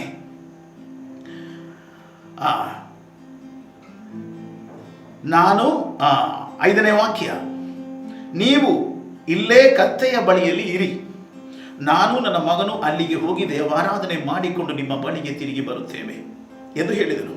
ಆಗ ಅಬ್ರಹಾಮನು ಯಜ್ಞಕ್ಕೆ ಬೇಕಾದ ಕಟ್ಟಿಗೆಯನ್ನು ತನ್ನ ಮಗನಾದ ಇಸಾಕನ ಮೇಲೆ ಹೊರಿಸಿ ತನ್ನ ಕೈಯಲ್ಲೇ ಬೆಂಕಿಯನ್ನು ಕತ್ತಿಯನ್ನು ತೆಗೆದುಕೊಂಡ ನಂತರ ಅವರಿಬ್ಬರು ಹೊರಟರು. ಸೇವಕರಿಗೆ ಹೇಳಿದ, ನಾವು ಆರಾಧನೆ ಮಾಡಿ ಬರ್ತೇವೆ, ನಾವು ದೇವಾರಾಧನೆ ಮಾಡಿಕೊಂಡು ನಿಮ್ಮ ಬಳಿಗೆ ತಿರುಗಿ ಬರ್ತೇವೆ ಎಂಬುದಾಗಿ ಅಬ್ರಹಾಮನು ಹೇಳ್ತಾನೆ. ನಾವಿಬ್ರು ಆರಾಧನೆಗೆ ಆ ಬೆಟ್ಟಕ್ಕೆ ಹೋಗ್ತಾ ಇದ್ದೀವಿ, ನೀವಿಲ್ಲೇ ಕತ್ತೆಯ ಬಳಿಯಲ್ಲಿ ಇರಿ, ನಾವು ಹೋಗಿ ಆರಾಧನೆ ಮುಗಿಸಿ ನಾನು ಬರ್ತೇನೆ ಅಂತಲ್ಲ, ನಾವಿಬ್ಬರು ಆರಾಧನೆ ಮುಗಿಸಿ ನಿಮ್ಮ ಬಳಿಗೆ ತಿರುಗಿ ಬರ್ತೇವೆ ಎಂಬುದಾಗಿ ಅಬ್ರಹಾಮನು ಹೇಳ್ತಾನೆ. ಅಬ್ರಹಾಮನಿಗೆ ಗೊತ್ತು ದೇವರು ಯಜ್ಞವಾಗಿ ಕೇಳಿದ್ದು ಯಾವುದನ್ನ, ತನ್ನ ಒಬ್ಬನೇ ಮಗನನ್ನೆನ್ನುವುದು ಗೊತ್ತು. ಆದರೆ ಎಲ್ಲೋ ಒಂದು ಕಡೆ ಅಬ್ರಹಾಮನಿಗೊಂದು ನಂಬಿಕೆ ಇದೆ, ನಿನ್ನ ಸಂತತಿಯ ಮೂಲಕ ಲೋಕದ ಸಕಲ ಮನುಷ್ಯರಿಗೂ ಶುಭ ಉಂಟಾಗುವುದು, ರಕ್ಷಣೆ ಉಂಟಾಗುವುದು ಎಂಬುದಾಗಿ ದೇವರು ಹೇಳಿರುವಾಗ ನಾನು ನನ್ನ ಮಗನನ್ನ ದೇವರು ಕೇಳಿದ ಪ್ರಕಾರ ಯಜ್ಞವಾಗಿ ಅರ್ಪಿಸಿದರು. ದೇವರು ಇಲ್ಲದೆ ಇರುವುದನ್ನು ಇದ್ದ ಹಾಗೆ ಬರಮಾಡುವುದಕ್ಕೆ ಸಾಮರ್ಥ್ಯವುಳ್ಳವನು, ಸತ್ತವರನ್ನು ಕೂಡ ಬದುಕಿಸುವವನು ಆಗಿರುವುದರಿಂದ ನಾನು ಯಜ್ಞವನ್ನು ಅರ್ಪಿಸಿದರು. ಆ ಬೂದಿಯೊಳಗಿಂದ ಸತ್ತ ನನ್ನ ಮಗನನ್ನ ಯಜ್ಞವಾಗಿ ಅರ್ಪಿಸಲ್ಪಟ್ಟ ನನ್ನ ಮಗನನ್ನು ಪುನರುತ್ಥಾನಗೊಳಿಸಿ ನನಗೆ ವಾಪಸ್ ಕೊಡ್ತಾನೆ. ಅವನ ಮೂಲಕ ಲೋಕದ ರಕ್ಷಣೆಯೇ ಬರಬೇಕಾಗಿರುವ ರಕ್ಷಕನು ಹುಟ್ಟಿ ಬರ್ತಾನೆ. ದೇವರು ವಾಗ್ದಾನ ಮಾಡಿದ ಹಾಗೆ ಆಕಾಶದಲ್ಲಿರುವ ನಕ್ಷತ್ರಗಳ ಹಾಗೆ ಇವನ ಮೂಲಕವೇ ಸಂತಾನಗಳು ಹುಟ್ಟಬೇಕು. ದೇವರು ಸುಳ್ಳಾಡುವವನಲ್ಲ. ನಾನು ಒಂದು ಆರಾಧನೆ ಮಾಡಿದರೆ, ನಾನು ದೇವರಿಗೆ ಮೆಚ್ಚುಗೆಯಾಗಿರುವ ಒಂದು ಯಜ್ಞವನ್ನು ಅರ್ಪಿಸಿದರೆ ನನಗೆ ದೇವರು ಖಂಡಿತವಾಗಿಯೂ ತನ್ನ ವಾಗ್ದಾನವನ್ನು ನೆರವೇರಿಸಿ ಕೊಡುವವನಾಗಿದ್ದಾನೆ ಎಂಬಂಥ ಭರವಸೆ ಇದ್ದುದರಿಂದಲೇ ಅಬ್ರಹಾಮನು ಹಾಗೆ ಮಾತಾಡಿದನು. ಓಕೆ, ನಾವು ಮುಂದಕ್ಕೆ ಹೋಗೋಣ. ಈಗ ಅಬ್ರಹಾಮನು ಮತ್ತು ಇಸಾಕ್ ಹೊರಡ್ತಾ ಇದ್ದಾರೆ. ಆಗ ಇಸಾಕನು ತಂದೆಯ ಬಳಿ ಕೇಳ್ತೇವೆ. 7ನೇ ಪ್ರಶ್ನೆ, 7ನೇ ವಾಕ್ಯ, ಹೋಗುವಾಗ ಇಸಾಕನು ತನ್ನ ತಂದೆಯಾದ ಅಬ್ರಹಾಮನಿಗೆ ಅಪ್ಪ ಎಂದು ಕರೆಯಲು ಅಬ್ರಹಾಮನು ಏನು ಮಗನೇ ಅಂದನು. ಇಸಾಕನು, ಇಗೋ ಬೆಂಕಿಯು ಕಟ್ಟಿಗೆಯೂ ಉಂಟು, ಆದರೆ ಹೋಮಕ್ಕೆ ಬೇಕಾದ ಕುರಿ ಎಲ್ಲಿ ಎಂದು ಕೇಳಿದ್ದಕ್ಕೆ ಅಬ್ರಹಾಮನು, ಮಗನೇ, ಹೋಮಕ್ಕೆ ಬೇಕಾದ ಕುರಿಯನ್ನು ದೇವರೇ ಒದಗಿಸುವನು ಅಂದನು. ಅಬ್ರಹಾಮನ ನಂಬಿಕೆ ನೋಡಿ, ದೇವರೇ ಒದಗಿಸುವನು. ಯೆಹೋವಾ ಈರೇ, ಯಜ್ಞಕ್ಕೆ ಬೇಕಾದದನ್ನ, ಹೋಮಕ್ಕೆ ಬೇಕಾದದನ್ನ, ಆರಾಧನೆಗೆ ಬೇಕಾದದನ್ನ ದೇವರೇ ಒದಗಿಸಿ ಕೊಡುತ್ತಾನೆ. ಕರ್ತನ ಪರಿಶುದ್ಧವಾದ ನಾಮಕ್ಕೆ ಸ್ತೋತ್ರವಾಗಲಿ. ಹಾಗೆ ಅವರು ಹೋದರು. ಆ ಬೆಟ್ಟವನ್ನೇರಿದ ಮೇಲೆ ದೇವರು ಹೇಳಿದ ಸ್ಥಳಕ್ಕೆ ಅವರು ಸೇರಿದಾಗ ಅಬ್ರಹಾಮನು ಯಜ್ಞವೇದಿಯನ್ನು ಕಟ್ಟಿಗೆಯನ್ನು ಒಟ್ಟಿ ತನ್ನ ಮಗನಾದ ಇಸಾಕನ ಕೈಕಾಲುಗಳನ್ನು ಬಿಗಿದು ಅವನನ್ನು ವೇದಿಯಲ್ಲಿ ಕಟ್ಟಿಗೆಯ ಮೇಲೆ ಇಟ್ಟನು. ನೋಡಿ, ಇಸಾಕನನ್ನ ಯಜ್ಞ ಅರ್ಪಿಸುವುದಕ್ಕೋಸ್ಕರ ಈ ತಂದೆ ಕರ್ಕೊಂಡು ಹೋಗುವಾಗ ಅದುವರೆಗೂ ಹೇಳಿದ್ದಿಲ್ಲ. ಬೆಟ್ಟದ ಮೇಲೆ ಬಂದಾಗ ಯಜ್ಞವೇದಿಯನ್ನು ಕಟ್ಟಿ ಅದರ ಮೇಲೆ ಕಟ್ಟಿಗೆಯನ್ನು ಒಟ್ಟಿ ತನ್ನ ಮಗನನ್ನು ಹಿಡಿದು ಅವನ ಕೈಕಾಲುಗಳನ್ನು ಕಟ್ಟಿ ಆ ಯಜ್ಞವೇದಿಯ ಮೇಲೆ ಇಡುವಾಗ, ಆ ಕಟ್ಟಿಗೆಯ ಮೇಲೆ ಇಡುವಾಗ ನೋಡಿ, ಹಿಡಿದು ಬಂಧಿಸುವ ಸಮಯದಲ್ಲಿ ಮಗನಿಗೆ ಗೊತ್ತಾಯಿತು, ಯಜ್ಞ ಪಶು ಬೇರೆ ಯಾವುದೂ ಅಲ್ಲ, ತಂದೆಯು ತನ್ನ ದೇವರಿಗೆ ಯಜ್ಞವಾಗಿ ಅರ್ಪಿಸುವಂಥದ್ದು ನನ್ನನ್ನೇ. ಆದರೆ ನನ್ನ ತಂದೆಯಲ್ಲಿರುವ ನಂಬಿಕೆ, ನನ್ನ ತಂದೆಯಲ್ಲಿರುವ ದೇವರ ಭಯಭಕ್ತಿ, ತಂದೆಗೆ ದೇವರು ಕೊಟ್ಟ ವಾಗ್ದಾನ, ತಂದೆಗೆ ದೇವರು ಕೊಟ್ಟ ದರ್ಶನ, ಇದೆಲ್ಲವನ್ನ ಕೇಳಿಸಿಕೊಂಡು ಬೆಳೆದಂತ ಇಸಾಕನು ಚಿಕ್ಕ ಪ್ರಾಯದಿಂದಲೇ, ಮಗನೇ, ನೀನು ವಾಗ್ದಾನ ಸಂತತಿ, ನಿನ್ನ ಕುರಿತಾಗಿ ದೇವರು ಇಂಥ ಒಂದು ದರ್ಶನವನ್ನು ಕೊಟ್ಟಿದ್ದಾನೆ, ಇಂಥ ಒಂದು ವಾಗ್ದಾನ ದೇವರು ನಿನ್ನ ಕೊಟ್ಟಿದ್ದಾನೆ, ನಿನ್ನ ಮೂಲಕವಾಗಿಯೇ ದೇವಕುಮಾರನಾದ ಮೆಸ್ಸಿಯನು ಭೂಲೋಕಕ್ಕೆ ಬರುವನು, ನಿನ್ನ ಮೂಲಕವಾಗಿಯೇ ಈ ಲೋಕಕ್ಕೆ ಅದು ರಕ್ಷಣೆ ಉಂಟಾಗುವ ಸಂತತಿ ಉಂಟಾಗುವುದು ಎಂಬುದಾಗಿ ಎಲ್ಲ ಚಿಕ್ಕಂದಿನಿಂದಲೇ ಲೋಕದ ರಕ್ಷಣೆಯ ಶುಭವಾರ್ತೆಯನ್ನು ಕೇಳಿದಂಥ ಇಸಾಕನು ತಂದೆಯಲ್ಲಿರುವ ನಂಬಿಕೆಯನ್ನು ಕಂಡಂತ ಇಸಾಕನು ಅವನು ಪರಿಪೂರ್ಣವಾಗಿ ತನ್ನ ತಂದೆಯು ನೇಮಿಸಿದ ಯಜ್ಞಕ್ಕೆ ವಿಧೇಯನಾದನು. ತಂದೆ ಕೈಯನ್ನು ಅವನು ಹಿಡಿದು ಬಂಧಿಸುವಾಗ ಓಡಿ ಎಸ್ಕೇಪ್ ಆಗ್ಲಿಕ್ಕೆ ನೋಡಲಿಲ್ಲ, ಬೇರೆ ಅವನು ತಂದೆ ವಿರುದ್ಧವಾಗಿ ಯುದ್ಧ ಮಾಡಲಿಲ್ಲ, ಹೋರಾಡಲಿಲ್ಲ, ಪರಿಪೂರ್ಣವಾಗಿ ವಿಧೇಯನಾದನು. ತಂದೆಯು ಅವನ ಕೈಕಾಲುಗಳನ್ನು ಕಟ್ಟಿ ಬಂಧಿಸಿ ಯಜ್ಞವೇದಿಯ ಮೇಲಿಡುವಂಥ ಕಟ್ಟಿಗೆಯ ಮೇಲೆ ಅವನನ್ನು ಮಲಗಿಸಿ ಅವನನ್ನು ಯಜ್ಞವಾಗಿ ಅರ್ಪಿಸುವುದಕ್ಕೋಸ್ಕರ ಕತ್ತಿಯನ್ನು ತೆಗೆದಾಗ ದೇವರು, ಅಬ್ರಹಾಮನೇ, ಮಗನ ಮೇಲೆ ಕೈ ಹಾಕಬೇಡ, ನೀನು ನಿನಗಿರುವ ಒಬ್ಬ ಮಗನನ್ನು ಕೂಡ ನನಗೋಸ್ಕರ ಅರ್ಪಿಸುವುದಕ್ಕೆ ಮನಸ್ಸು ಮಾಡಿದ್ದರಿಂದ ನೀನು ದೇವರಲ್ಲಿ ಭಯಭಕ್ತಿ ಉಳ್ಳವನು ಎಂದು ನನಗೆ ಕಂಡು ಬಂತು, ನೀನು ನನ್ನ ವಾಗ್ದಾನವನ್ನು ನಂಬಿದವನು ಎಂದು ನನಗೆ ಕಂಡು ಬಂತು, ನಿನಗೆ ನನ್ನ ಮೇಲೆ ಇಟ್ಟಿರುವ ಅಪಾರವಾದ ಭರವಸೆ ಇದೆಯಲ್ಲ, ಅದನ್ನು ಕಂಡು ನಾನು ಮೆಚ್ಚಿದ್ದೇನೆ, ಮಗನ ಮೇಲೆ ಕೈ ಹಾಕಬೇಡ. ಅಬ್ರಹಾಮನು ತಿರುಗಿ ನೋಡಿದಾಗ ಒಂದು ಟಗರು, ಅದು ಮುಳ್ಳಿನ ಪೊದೆಯಲ್ಲಿ ಅದರ ಕೊಂಬು ಸಿಕ್ಕಿ ಹಾಕಿಕೊಂಡಿತ್ತು. ಅಬ್ರಹಾಮನು ಆ ಟಗರನ್ನು ಹಿಡಿದು ತನ್ನ ಮಗನಿಗೆ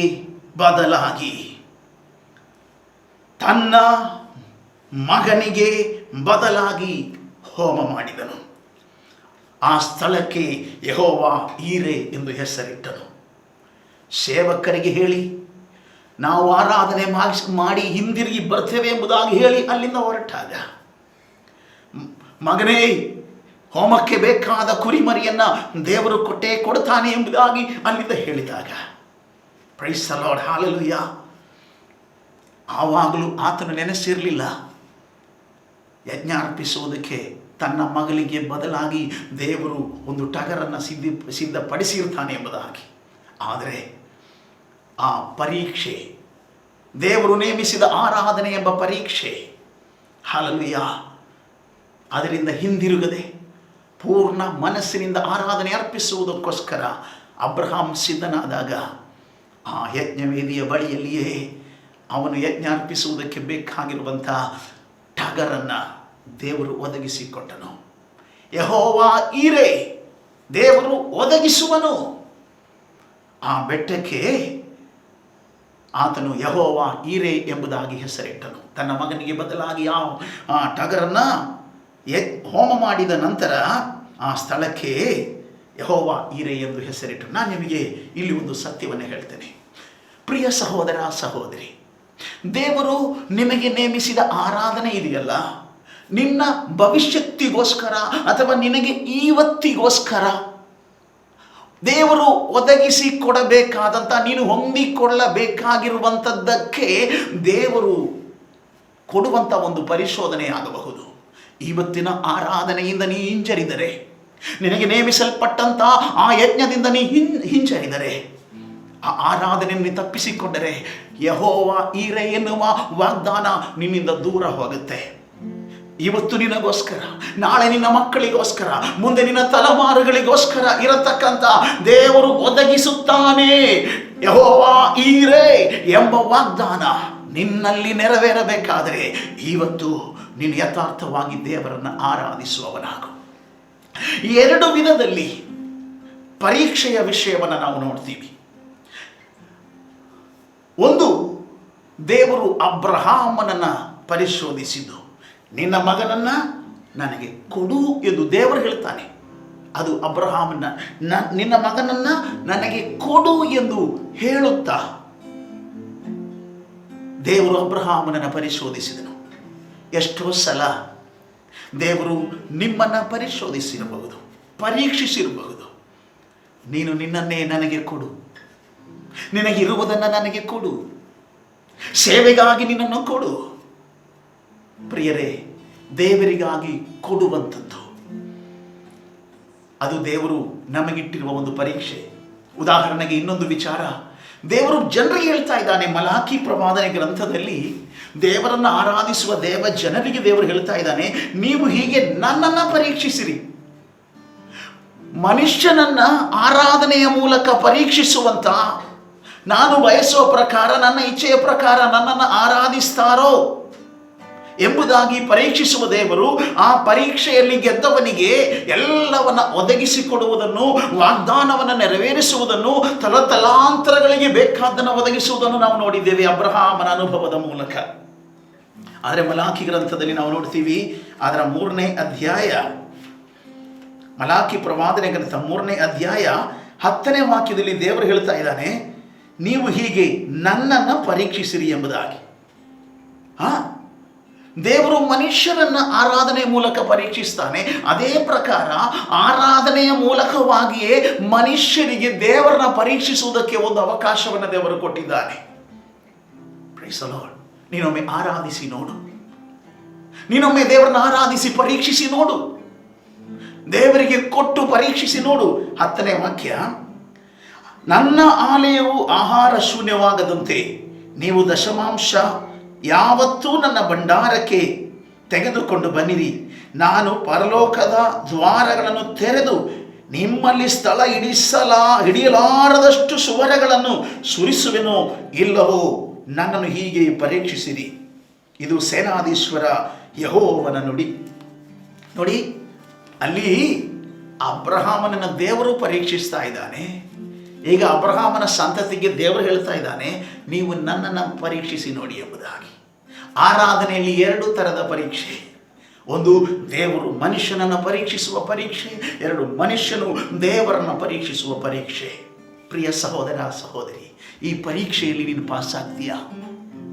ಪರೀಕ್ಷೆಯಲ್ಲಿ ಪಾಸ್ ಆದರೆ ನಿನಗೆ ಯೆಹೋವಾ ಈರೇ, ನಾನು ಕಣ್ಣುಗಳನ್ನು ಪರ್ವತದ ಕಡೆಗೆ ಎತ್ತುವೆನು, ನನ್ನ ಸಹಾಯ ಎಲ್ಲಿಂದ ಬರುವುದು? ಹಲ್ಲೆಲೂಯಾ. ಭೂಮಿ ಆಕಾಶಗಳನ್ನು ಉಂಟು ಮಾಡಿದ ಯೆಹೋವಾ ಈರೇ, ಅವನಿಂದಲೇ ಬರುವುದು ನಿನಗೆ ಬೇಕಾಗಿರುವ ವ್ಯಾಕ್ಸಿನ್, ಎಸ್. ನಿನಗೆ ಬೇಕಾಗಿರುವಂಥ ಟ್ರೀಟ್ಮೆಂಟ್, ಎಸ್. ನಿನಗೆ ಬೇಕಾಗಿರುವ ಆಹಾರ, ಎಸ್. ನಿನಗೆ ಬೇಕಾಗಿರುವ ಹಣ, ಹೌದು. ನಿನಗೆ ಬೇಕಾಗಿರುವ ಆರೋಗ್ಯ, ಹೌದು. ನಿನಗೆ ಬೇಕಾಗಿರುವ ಸರ್ಕಾರದಿಂದ ಬರತಕ್ಕಂಥ ಸಹಾಯ, ಹೌದು. ಮನುಷ್ಯರಿಂದ ಬರತಕ್ಕಂಥ ಎಲ್ಲವೂ ಮೇಲಿನಿಂದ ಬರಬೇಕಾಗಿರುವಂಥದ್ದು, ಕೆಳಗಿನಿಂದ ಬರಬೇಕಾಗಿರುವಂಥದ್ದು, ಮನುಷ್ಯನಿಂದ ಬರಬೇಕಾಗಿರುವಂಥದ್ದು, ಸಂಘ ಸಂಸ್ಥೆಗಳಿಂದ ಬರಬೇಕಾಗಿರುವಂಥದ್ದು, ಎಲ್ಲಿಂದ ನಿನಗೆ ಸಹಾಯ ಒದಗಿ ಬರಬೇಕು, ಅದೆಲ್ಲವೂ ತಕ್ಕ ಸಮಯದಲ್ಲಿ ಸಮಯೋಚಿತವಾದ ಸಹಾಯ ಆತನಿಂದ ನಿನಗೆ ಒದಗಿ ಬರುತ್ತೆ. ದೇವರು ನಿನ್ನನ್ನು ಪರೀಕ್ಷಿಸುವವನಾಗಿದ್ದಾನೆ. ಪರೀಕ್ಷೆಯಲ್ಲಿ ಫೇಲ್ ಆಗಬೇಡ. ನೀನು ದೇವರನ್ನ ಪರೀಕ್ಷಿಸುವುದಕ್ಕೆ ಮಾಡುವ ಆರಾಧನೆ ಇದೆಯಲ್ಲ, ಎಸ್. ನಮ್ಮ ಆರಾಧನೆ ಒಂದರ್ಥದಲ್ಲಿ ದೇವರಿಗೆ, ಆರಾಧನೆ ಅಂದರೆ ಟು ಗಿವ್, ದೇವರಿಗೆ ಕೊಡೋದು. ನಮ್ಮನ್ನು ದೇವರಿಗೆ ಕೊಡೋದು ಆರಾಧನೆ. ಕೇವಲ ದಶಮಾಂಶ ಮಾತ್ರವಲ್ಲ, ಕೇವಲ ಕಾಣಿಕೆ ಮಾತ್ರವಲ್ಲ. ನಿಜವಾದ ಆರಾಧನೆ ಎನ್ನುವಂಥದ್ದು ಪೂರ್ಣವಾಗಿ ನಮ್ಮನ್ನು, ನಮ್ಮ ದೇಹವನ್ನು, ನಮ್ಮ ಮನಸ್ಸನ್ನು, ನಮ್ಮ ಆತ್ಮವನ್ನು ಪೂರ್ಣವಾಗಿ ದೇವರಿಗೆ ಕೊಡುವಂಥದ್ದಾಗಿದೆ. ನೋಡಿರಿ, ಆರಾಧನೆಯ ಬಗ್ಗೆ ಬಹಳ ಪ್ರಾಮುಖ್ಯವಾದಂಥ ಒಂದು ಸಂಗತಿ ನಾವು ನೋಡ್ತೀವಿ. ಕಾಯಿನನು ಆರಾಧನೆ ಮಾಡ್ದ. ಆದರೆ ಕಾಯಿನನನ್ನು ಅವನ ಆರಾಧನೆಯನ್ನು ದೇವರು ಮೆಚ್ಚಲಿಲ್ಲ. ಹಾಬೇಲನ್ನು ದೇವರನ್ನ ಆರಾಧನೆ ಮಾಡಿದ. ದೇವರು ಹಾಬೇಲನನ್ನು ಅವರ ಆರಾಧನೆಯನ್ನು ಮೆಚ್ಚಿದನು. ಕಾಯಿನನ ಆರಾಧನೆ ಮೆಚ್ಚದೇ ಇದ್ದುದರಿಂದಾಗಿ ಕಾಯಿನಿಗೆ ಸಿಟ್ಟು ಬಂತು. ಆಗ ದೇವರು ಕಾಯಿನಿಗೆ ಪ್ರಶ್ನೆ ಮಾಡ್ತಾ ಇದ್ದಾನೆ, ಯಾಕೆ ನೀನು ಕೋಪಿಸಿಕೊಂಡಿ? ನಿನ್ನ ತಲೆ ಯಾಕೆ ಬೊಗ್ಗಿತು? ಒಳ್ಳೆಯದನ್ನ ಮಾಡಿದರೆ ನಿನಗೂ ಮೆಚ್ಚುಗೆ ಸಿಗುವುದಿಲ್ಲವೇ? ಹಾಗಿದ್ರೆ ದೇವರನ್ನ ಆರಾಧಿಸುವವರು ಒಳ್ಳೆಯದನ್ನ ಮಾಡುವವರಾಗಿರಬೇಕು. ಯಾಕೋಬನ ಪತ್ರಿಕೆ 4ನೇ ಅಧ್ಯಾಯ, ಯಾಕೋಬನ ಪತ್ರಿಕೆ 4ನೇ ಅಧ್ಯಾಯ, ಅದರ ಕಡೆಯ ವಾಕ್ಯವನ್ನೊಮ್ಮೆ ಓದೋದಕ್ಕೆ ಬಯಸ್ತೇನೆ. ಯಾಕೋಬ 4. ಹೀಗಿರುವುದರಿಂದ ಒಳ್ಳೆಯದನ್ನು ಮಾಡಬೇಕೆಂದು ತಿಳಿದು ಅದನ್ನು ಮಾಡದೇ ಇರುವವನು ಪಾಪಕ್ಕೊಳಗಾಗಿದ್ದಾನೆ. ಒಳ್ಳೆಯದನ್ನು ಮಾಡಬೇಕೆಂದು ತಿಳಿದು ಅದನ್ನು ಮಾಡದೇ ಇರುವವನು ಪಾಪಕ್ಕೊಳಗಾಗಿದ್ದಾನೆ. ಕಳೆದ ದಿನಗಳಲ್ಲಿ ನೀವು ಆಲಿಸಿರಬಹುದು. ಇನ್ನೊಮ್ಮೆ ಹೇಳ್ತೇನೆ. ರೋಮಾ ಪತ್ರಿಕೆ 12ನೇ ಅಧ್ಯಾಯ 1 ಮತ್ತು 2ನೇ ವಾಕ್ಯ. ಪ್ರಿಯರೇ, ನಿಮಗೆ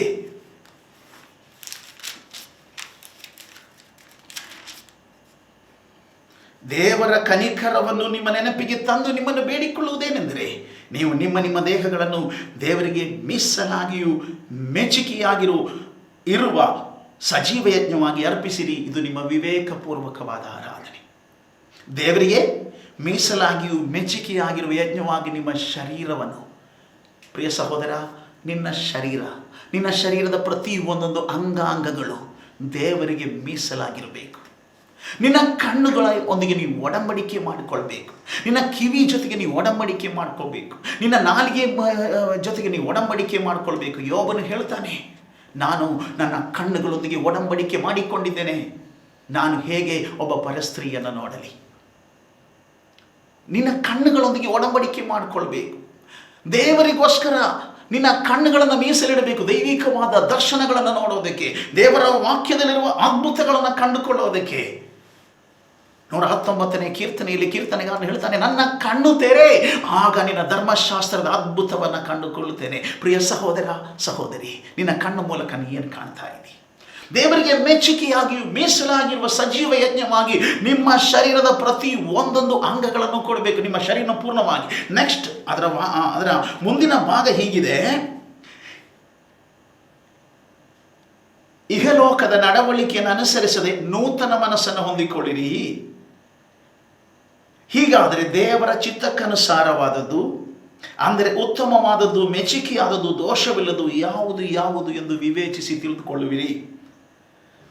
ಪ್ರೈಸ್ ದ ಲಾರ್ಡ್. ಇಹಲೋಕದ ನಡವಳಿಕೆಯನ್ನು ಅನುಸರಿಸದೆ ನೂತನ ಮನಸ್ಸನ್ನು ಹೊಂದಿಕೊಂಡು ಪರಲೋಕ ಭಾವದವರಾಗಿರಿ. ನಡವಳಿಕೆ ಎಂಥದ್ದು? ಇಹಲೋಕದ ಪ್ರಕಾರವಾಗಿರುವ ನಡವಳಿಕೆಯನ್ನು ಇಟ್ಟುಕೊಂಡು ನಾನು ನನ್ನ ದೇಹವನ್ನು ಸಜೀವ ಯಜ್ಞವಾಗಿ ಅರ್ಪಿಸಿಕೊಟ್ಟಿದ್ದೇನೆ ಎಂಬುದಾಗಿ ಹೇಳಕ್ಕಾಗುತ್ತಾ? ದೇವರಿಗೆ ಮೀಸಲಾಗಿರುವ ಯಜ್ಞವಾಗಿ ನೀವು ನಿಮ್ಮನ್ನು ಅರ್ಪಿಸಿಕೊಡಬೇಕು. ದೇವರ ಚಿತ್ತಕ್ಕನುಸಾರವಾದದ್ದು, ಉತ್ತಮವಾದದ್ದು, ದೇವರಿಗೆ ಮೆಚ್ಚುಗೆಯಾದದ್ದು, ದೋಷ ಇಲ್ಲದು ಯಾವುದು ಎಂದು ವಿವೇಚಿಸಿ ತಿಳ್ಕೊಂಡ ಆರಾಧನೆ ಮಾತ್ರ ದೇವರಿಗೆ ಮೆಚ್ಚುಗೆ. ಆದ್ದರಿಂದ ಒಳ್ಳೆಯದನ್ನು ಮಾಡಬೇಕು. ಒಳ್ಳೆಯದು ಎಂಥದ್ದು ಎಂದು ಗೊತ್ತಾದ ಮೇಲೂ, ಅನೇಕರಿಗೆ ಒಳ್ಳೆಯದು ಇಂಥದ್ದು ಗೊತ್ತಿಲ್ಲ, ದೇವರ ಮೆಚ್ಚುಗೆ ಯಾವುದು ಅಂತ ಗೊತ್ತಿಲ್ಲ, ಸಜೀವ ಯಜ್ಞವಾಗಿ ಅರ್ಪಿಸೋದು ಹೇಗೆ ಅಂತ ಗೊತ್ತಿಲ್ಲ. ಆದರೆ ಗೊತ್ತಿರುವ ನೀನು ಒಳ್ಳೆಯದನ್ನು ಮಾಡಬೇಕೆಂದು ತಿಳಿದು ಅದು ಮಾಡದೇ ಇರುವವನು ಪಾಪಕ್ಕೆ ಒಳಗಾಗಿದ್ದಾನೆ. ಆರಾಧನೆ ಮಾಡಿಯೂ ದೇವರ ಮೆಚ್ಚುಗೆ ಸಿಗದೇ ಇದ್ದಾಗ ಕಾಯಿನನ್ನು ಕೋಪಿಸಿಕೊಂಡ ಸಮಯದಲ್ಲಿ ದೇವರು ಹೇಳಿದ ಮಾತೇನು? ನೀನು ಪಾಪವು ನಿನ್ನ ಬಾಗಿಲಲ್ಲಿ ಹೊಂಚಿಕೊಂಡಿದೆ. ಒಳ್ಳೆಯದನ್ನು ಮಾಡಿದರೆ ನಿನಗೆ ಮೆಚ್ಚುಗೆ ಸಿಗ್ತಿತ್ತು. ಆದರೆ ನಿನ್ನನ್ನು ಮೆಚ್ಚತಕ್ಕ ಹಾಗೆ ನಿನ್ನ ನಡವಳಿಕೆ ಒಳ್ಳೆಯದಾಗಿರಲಿಲ್ಲ. ನನ್ನ ಚಿತ್ತಕ್ಕನುಸಾರವಾದದ್ದಲ್ಲ ನಿನ್ನ ಮನಸ್ಸು, ನಿನ್ನ ಮನೋಭಾವನೆ. ಯಜ್ಞ ಎಂತೂ ಮಾಡ್ತೀಯ, ಆರಾಧನೆ ಹೇಗೋ ಮಾಡ್ತೀಯ, ಆದರೆ ನೀನಾಗಲಿ ನಿನ್ನ ನಡವಳಿಕೆ ಆಗಲಿ ನನ್ನ ಮೆಚ್ಚುಗೆಗೆ ತಕ್ಕದ್ದಾಗಿರಲಿಲ್ಲ. ಆದ್ದರಿಂದ ಕಾಯಿನನೇ, ಪಾಪವು ನಿನ್ನ ಬಾಗಿಲಲ್ಲೇ ಹೊಂಚಿ ನೋಡ್ತಾ ಇದೆ, ಹೊಂಚಿ ಆಗ್ತಾ ಇದೆ, ಅದು ನಿನ್ನ ಕಡೆಗೆ ಹೊಂಚುತ್ತಾ ಇದೆ. ನೀನು ಅದನ್ನು ಜಯಿಸಿಕೊಳ್ಳಬೇಕು, ಅದನ್ನು ವಶ ಮಾಡ್ಕೋಬೇಕು. ಇಲ್ಲಿ ಅನೇಕರು ಸತ್ಯವನ್ನು ಅರಿತವರು, ದೇವರ ಮಕ್ಕಳು ಎಂದು ಕರೆಸಿಕೊಂಡವರು, ಆರಾಧನೆಗೋಸ್ಕರ ನೇಮಿಸಲ್ಪಟ್ಟವರು, ಈ ದಿನ ಕರ್ತನನ್ನು ಆರಾಧಿಸುವ ದಿವಸ ಎಂದು ಸತ್ಯ ಗೊತ್ತಿರುವಂಥವರು ನಾನಾ ವಿಧವಾದ ಉಪಾಯವನ್ನು ಹೇಳಿಕೊಂಡು ಆರಾಧನೆಯನ್ನು ತಪ್ಪಿಸುವಾಗ ಅರ್ಥ ಮಾಡಿಕೊಳ್ಳಿರಿ, ಒಳ್ಳೆಯದನ್ನು ಮಾಡಬೇಕೆಂದು ತಿಳಿದು ಕೂಡ ಅದನ್ನು ಮಾಡದೇ ಇರುವವನು ಪಾಪಕ್ಕೊಳಗಾಗಿದ್ದಾನೆ. ಹೇಗೆ ಕಾಯಿನನು ಪಾಪದ ವಶಕ್ಕೆ ಬಿದ್ದು ಹೊಂಚು ಹಾಕುತ್ತಾ ಇದ್ದ ಪಾಪದ ವಶಕ್ಕೆ ಬಿದ್ದು ದೇವರ ಸಾನ್ನಿಧ್ಯವನ್ನು ಬಿಟ್ಟು ಅಲೆದಾಡುತ್ತಾ ಹೋದನು. ಆರಾಧನೆಯಲ್ಲಿ ಎಡವುವವನೇ, ಆರಾಧನೆಯನ್ನು ತಪ್ಪಿಸುವವನೇ, ನೀನು ದೇವರ ಸಾನ್ನಿಧ್ಯವನ್ನು ಬಿಟ್ಟು ಹೋಗುವ ಹಾಗೆ ಸೈತಾನು ಕಾರ್ಯಗಳನ್ನು ತಂದಿಡುತ್ತಾನೆ ಮುಂದೆ. ಮಾತ್ರವಲ್ಲ, ಯೆಹೋವ ಈರೆ ಎನ್ನುವಂಥ ಆ ವಾಗ್ದಾನ, ದೇವರು ನಿನಗೆ ಎಲ್ಲವನ್ನ ಒದಗಿಸ್ತಾನೆ ಎನ್ನುವಂಥ ವಾಗ್ದಾನವೂ ಕೂಡ ಅನ್ಯವಾಗಬಹುದು. ಆಕಾಶದ ದ್ವಾರಗಳು ನಿನಗೋಸ್ಕರ ತೆರೆದು ಸ್ಥಳ ಹಿಡಿಸಲಾರದಷ್ಟು ಸುವರಗಳನ್ನು ಸುರಿಸಿಕೊಡುತ್ತೇನೆಂದು ದೇವರು ಮಾಡಿದ ವಾಗ್ದಾನಕ್ಕೆ ಅನ್ಯನಾಗುವ ಹಾಗೆ ಆರಾಧನೆಯಲ್ಲಿ ಎಡವಿ ಬೀಳಬೇಡ, ಆರಾಧನೆಯನ್ನು ತಪ್ಪಿಸಬೇಡ ಎಂಬುದಾಗಿ ನಿಮ್ಮಲ್ಲಿ ನಾವು ಕಳಕಳಿಯಿಂದ ವಿನಂತಿ ಮಾಡ್ತಾ ಇದ್ದೇನೆ. ಮಾತ್ರವಲ್ಲ, ಆರಾಧನೆಯಲ್ಲಿ ದೇವರಿಗೆ ಮೆಚ್ಚುಗೆಯಾದ ರೀತಿಯಲ್ಲಿ ಆರಾಧನೆ ಮಾಡ್ರಿ ಎಂಬುದಾಗಿ ನಾನು ಈ ಸಂದರ್ಭದಲ್ಲಿ ನಿಮಗೆ ಉತ್ತೇಜನ ಪಡಿಸುವವನಾಗಿದ್ದೇನೆ. ಕಾರಣ ಏನು ಗೊತ್ತಾ? ಅದಕ್ಕೆ ಇನ್ನೊಂದು ಕಾರಣ ಇದೆ. ಈ ಆರಾಧನೆಯ ಬಗ್ಗೆ ನಾನು ಇಷ್ಟು ಒತ್ತಿ ಹೇಳೋದಕ್ಕೆ ಇನ್ನೊಂದು ಕಾರಣ ಇದೆ. ಇವತ್ತು ನೋಡಿ, ಎಲ್ಲ ಕಡೆಗಳಲ್ಲಿ ಲೋಕದಾದ್ಯಂತ ನಡೆಯುವಂಥ ಘಟನೆಗಳು ಕರ್ತನ ಬರೋಣ ಬಹಳ ಹತ್ತಿರವಾಗಿದೆ ಎಂಬುದಾಗಿ ಸೂಚಿಸ್ತಾ ಇದೆ. ಕರ್ತನ ಬರೋಣ ಹತ್ತಿರವಾಗಲಿ. ಯಾಕೆ ಕರ್ತನ ಬರೋಣ ಹತ್ತಿರ ಆಗಬೇಕು? ಅಥವಾ ಕರ್ತನು ಯಾಕೆ ಬರಬೇಕು? ಕರ್ತನು ಬರುವುದರಿಂದ ನಮಗಾಗುವ ಪ್ರಯೋಜನ ಏನು? ಕರ್ತನಾದ ಯೇಸು ಕ್ರಿಸ್ತನಲ್ಲಿ ನಂಬಿಕೆಯಿಟ್ಟ ಪ್ರಿಯ ಸಹೋದರ ಸಹೋದರಿ, ನಾನು ನಿಮ್ಮ ಜ್ಞಾಪಕಕ್ಕೆ ತರ್ತೇನೆ, ನೀವು ಯೇಸುವನ್ನು ನಂಬಿರುವಂಥದ್ದು ನಿಮ್ಮ ಕಾಯಿಲೆ ಗುಣವಾಗುವುದಕ್ಕಾಗಿ ಮಾತ್ರವಾ? ಯೇಸುವನ್ನು ನಂಬಿದ್ದರಿಂದ ಕಾಯಿಲೆ ಗುಣವಾಗಿರಬಹುದು, ಯೇಸುವನ್ನು ನಂಬಿದ್ದರಿಂದ ನಿಮ್ಮ ಕಷ್ಟಗಳಿಗೆ ಪರಿಹಾರ ಆಗಿರಬಹುದು. ಆದರೆ ಅದಕ್ಕಾಗಿ ಅಲ್ಲ ನೀವು ಯೇಸುವನ್ನು ನಂಬಿರುವಂಥದ್ದು. ಯೇಸು ಈ ಲೋಕಕ್ಕೆ ಬಂದಿದ್ದು ಅದಕ್ಕಾಗಿ ಅಲ್ಲ. ಯೇಸು ಬಂದದ್ದರಿಂದ ಅದು ನಿನಗೆ ಉಂಟಾಯಿತು ಅಷ್ಟೇ. ಆದರೆ ಯೇಸು ಬಂದಿರುವಂಥದ್ದು ನಾಶನ ಲೋಕದಿಂದ ನಮ್ಮನ್ನು ಬಿಡಿಸಿ ನಿತ್ಯ ಜೀವವನ್ನು ನಮಗೆ ಕೊಟ್ಟು ಮರಣವಿಲ್ಲದಂಥ ನಿತ್ಯ ಜೀವಿತದ ಅನುಭವಕ್ಕೆ, ಸ್ವರ್ಗದ ಅನುಭವಕ್ಕೆ ನಮ್ಮನ್ನು ಕೊಂಡೊಯ್ಯುವುದಕ್ಕಾಗಿ. ಕ್ರಿಸ್ತ ಯೇಸುವಿನ ಕ್ರೂಜೆಯ ಮರಣ ಎನ್ನುವಂಥದ್ದು ಮರಣಾನಂತರವಾಗಿರುವ ಒಂದು ಶಾಶ್ವತವಾದ ಜೀವನ. ಹಲ್ಲೆಲೂಯ! ಮರಣಾಧೀನವಾದ ಈ ಶರೀರಕ್ಕೆ ಪುನರುತ್ಥಾನವನ್ನು ಕೊಟ್ಟು ಮರಣವಿಲ್ಲದ ಅಜರಾಮರವಾಗಿ ಜೀವಿಸತಕ್ಕಂಥದ್ದು ಪದವಿಗೆ ಸೇರಿಸುವುದಕ್ಕಾಗಿ ಯೇಸು ಈ ಲೋಕಕ್ಕೆ ಬಂದನು. ನೀನು ಯೇಸುವನ್ನು ನಂಬಿರುವಂಥದ್ದು ನಿತ್ಯ ಜೀವಿತಕ್ಕೋಸ್ಕರವಾಗಿಯೋ ಅಥವಾ ಈ ಲೋಕದ ತಾತ್ಕಾಲಿಕ ಜೀವಿತಕ್ಕೋಸ್ಕರವಾಗಿಯೋ? ಆದ್ದರಿಂದ ಪ್ರಿಯರೇ, ಇವತ್ತು ನಡೆಯುವ ಘಟನೆಗಳನ್ನು ನೋಡುವಾಗ ಕರ್ತನ ಬರೋಣ ಹತ್ತಿರವಾಗಿದೆ ಎಂಬುದಾಗಿ ಸೂಚಿಸ್ತಾ ಇದೆ. ಒಂದು ಕಡೆ ನಾನಾ ವಿಧವಾದಂಥ ವ್ಯಾಧಿಗಳು, ಕೊರೋನಾದಂಥ ವ್ಯಾಧಿಗಳು ಮನುಷ್ಯರ ಪ್ರಾಣವನ್ನ ಸಾವಿರಗಟ್ಟಲೆ ಲಕ್ಷಗಟ್ಟಲೆಯಾಗಿ ಜನರ ಪ್ರಾಣವನ್ನು ಅಪಹರಿಸ್ತಾ ಇದೆ. ಲೋಕದಾದ್ಯಂತ ಜನರು ಭಯಭೀತರಾಗಿದ್ದಾರೆ. ಮಾತ್ರವಲ್ಲ, ನಾನಾ ವಿಧವಾದಂಥ ಸುದ್ದಿಗಳನ್ನು ನಾವು ಕೇಳ್ತಾ ಇದ್ದೇವೆ. ಕರ್ತನು ತನ್ನ ಬರೋಣದ ಸಮಯದಲ್ಲಿ ಏನೆಲ್ಲ ನಡೀತದೆ ಎಂಬುದಾಗಿ ಸೂಚನೆಯಾಗಿ ಹೇಳಿದ್ದಾನೋ ಆ ಕಾರ್ಯಗಳು ಒಂದೊಂದಾಗಿ ನೆರವೇರುತ್ತಾ ಇದೆ. ನೋಡಿ, ಸಮುದ್ರ ಬೋರ್ಗರೀತಾ ಇದೆ, ಸುಂಟರ ಗಾಳಿ ಬಿರುಗಾಳಿ ಬೀಸ್ತಾ ಇದೆ, ಘೋರವಾದ ಮಳೆ ಬರ್ತಾ ಇದೆ, ಅಲ್ಲಲ್ಲಿ ಪ್ರಳಯಗಳು. ಮಾತ್ರವಲ್ಲ, ಈಗ ಇಸ್ರಾಯೇಲ್ನಲ್ಲಿ ಯುದ್ಧ, ಯೆರೂಸಲೇಮಿನ ವಿಷಯವಾಗಿ. ಆ ಯೆರೂಸಲೇಮದ ಅಂತ ಹೇಳುವಾಗ ನಾನೀಗ ಹೇಳ್ತೇನೆ, ನಮ್ಮ ಅಬ್ರಹಾಮನು ಇಸ್ಹಾಕನನ್ನ ಯಜ್ಞ ಅರ್ಪಿಸಿದ ಮೋರಿಯಾ ಎನ್ನುವ ಬೆಟ್ಟ ಇದೆಯಲ್ಲ, ಅದೇ ಯೆರೂಸಲೇಮ್ ಬೆಟ್ಟ, ಅದೇ ಸಿಯೋನ್ ಪರ್ವತ. ಅಲ್ಲೇ ಇಸ್ರಾಯೇಲ್ಯರು ದೇವಾಲಯವನ್ನ ಕಟ್ಟಿದ್ದು, ಸೊಲೊಮೋನ ದೇವಾಲಯವನ್ನ ಕಟ್ಟಿದ್ದು. ಹಲ್ಲೆಲೂಯ! ನಮ್ಮ ಕರ್ತನಾದ ಯೇಸು ಕ್ರಿಸ್ತನು ಯಜ್ಞದ ಕುರಿಯಾಗಿ ಶಿಲುಬೆಯಲ್ಲಿ ಕೊಯ್ಯಲ್ಪಡುವುದಕ್ಕೂ ಸಾವಿರಗಟ್ಟಲೆ ವರ್ಷಗಳ ಹಿಂದೆ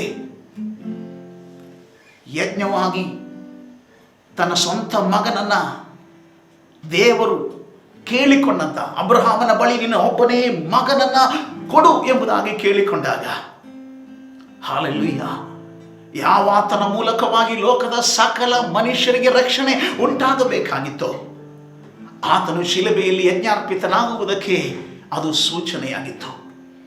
ಆವತ್ತು ಇಸಾಕನ ಬದಲಾಗಿ ಒಂದು ಟಗರು ಕೊಯ್ಯಲ್ಪಟ್ಟರೆ ಲೋಕದಲ್ಲಿರುವ ಸಕಲ ಮಾನವ ಕುಲದ ಪಾಪದ ಪರಿಹಾರಕ್ಕಾಗಿ ನಮ್ಮ ಬದಲಾಗಿ ನಮ್ಮ ಪಾಪಗಳ ಪರಿಹಾರ ಯಜ್ಞವಾಗಿ ಕ್ರಿಸ್ತ ಯೇಸು ಅದೇ ಇಸ್ರಾಯೇಲ್ಯರ ಮಧ್ಯದಲ್ಲಿ ಶಿಲುಬೆಗೆ ಹಾಕಲ್ಪಟ್ಟನು. ಹಲ್ಲೆಲೂಯ!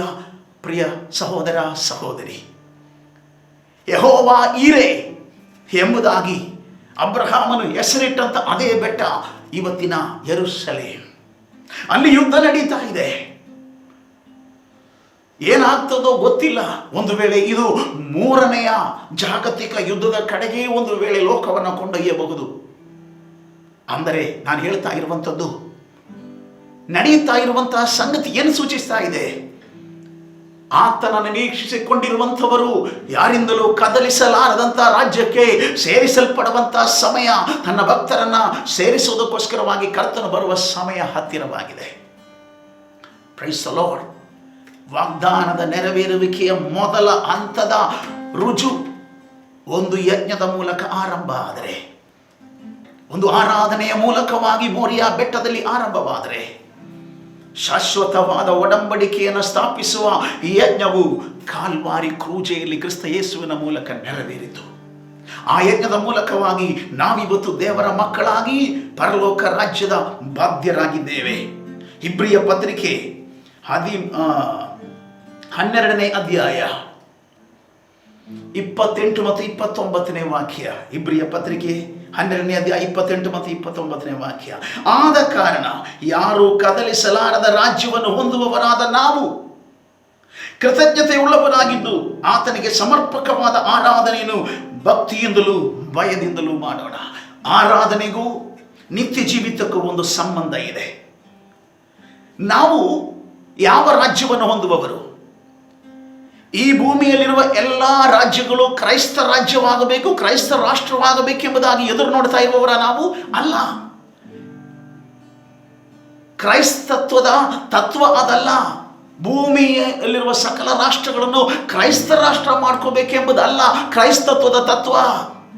ಲೋಕದಲ್ಲಿರುವ ಎಲ್ಲ ಮನುಷ್ಯರನ್ನು ಕ್ರೈಸ್ತ ಧರ್ಮಕ್ಕೆ ಕನ್ವರ್ಟ್ ಮಾಡಬೇಕೆನ್ನುವಂಥದ್ದಲ್ಲ ಕ್ರೈಸ್ತತ್ವದ ತತ್ವ. ಕ್ರೈಸ್ತತ್ವದ ತತ್ವ ಎನ್ನುವಂಥದ್ದು ಈ ಲೋಕದ ಎಲ್ಲ ರಾಷ್ಟ್ರಗಳು, ಎಲ್ಲ ರಾಜ್ಯಗಳು ಎಲ್ಲವೂ ಕದಲಿಸಲ್ಪಡುತ್ತೆ. ಎಲ್ಲ ಅಧಿಕಾರವೂ ಕದಲ್ತದೆ.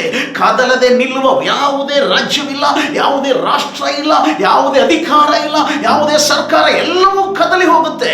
ಇವತ್ತಿರುವ ಸರ್ಕಾರ ನಾಳೆ ಇರಲ್ಲ, ಇವತ್ತಿರುವ ರಾಜಕೀಯ ಪಕ್ಷ ನಾಳೆ ಇರಲ್ಲ, ಇವತ್ತಿರುವ ರಾಜ ನಾಳೆ ಇರಲ್ಲ, ಇವತ್ತಿರುವ ಪ್ರಧಾನಮಂತ್ರಿ ನಾಳೆ ಇರಲ್ಲ, ಇವತ್ತಿರುವ ಪ್ರಜೆಗಳು ನಾಳೆ ಇರಲ್ಲ.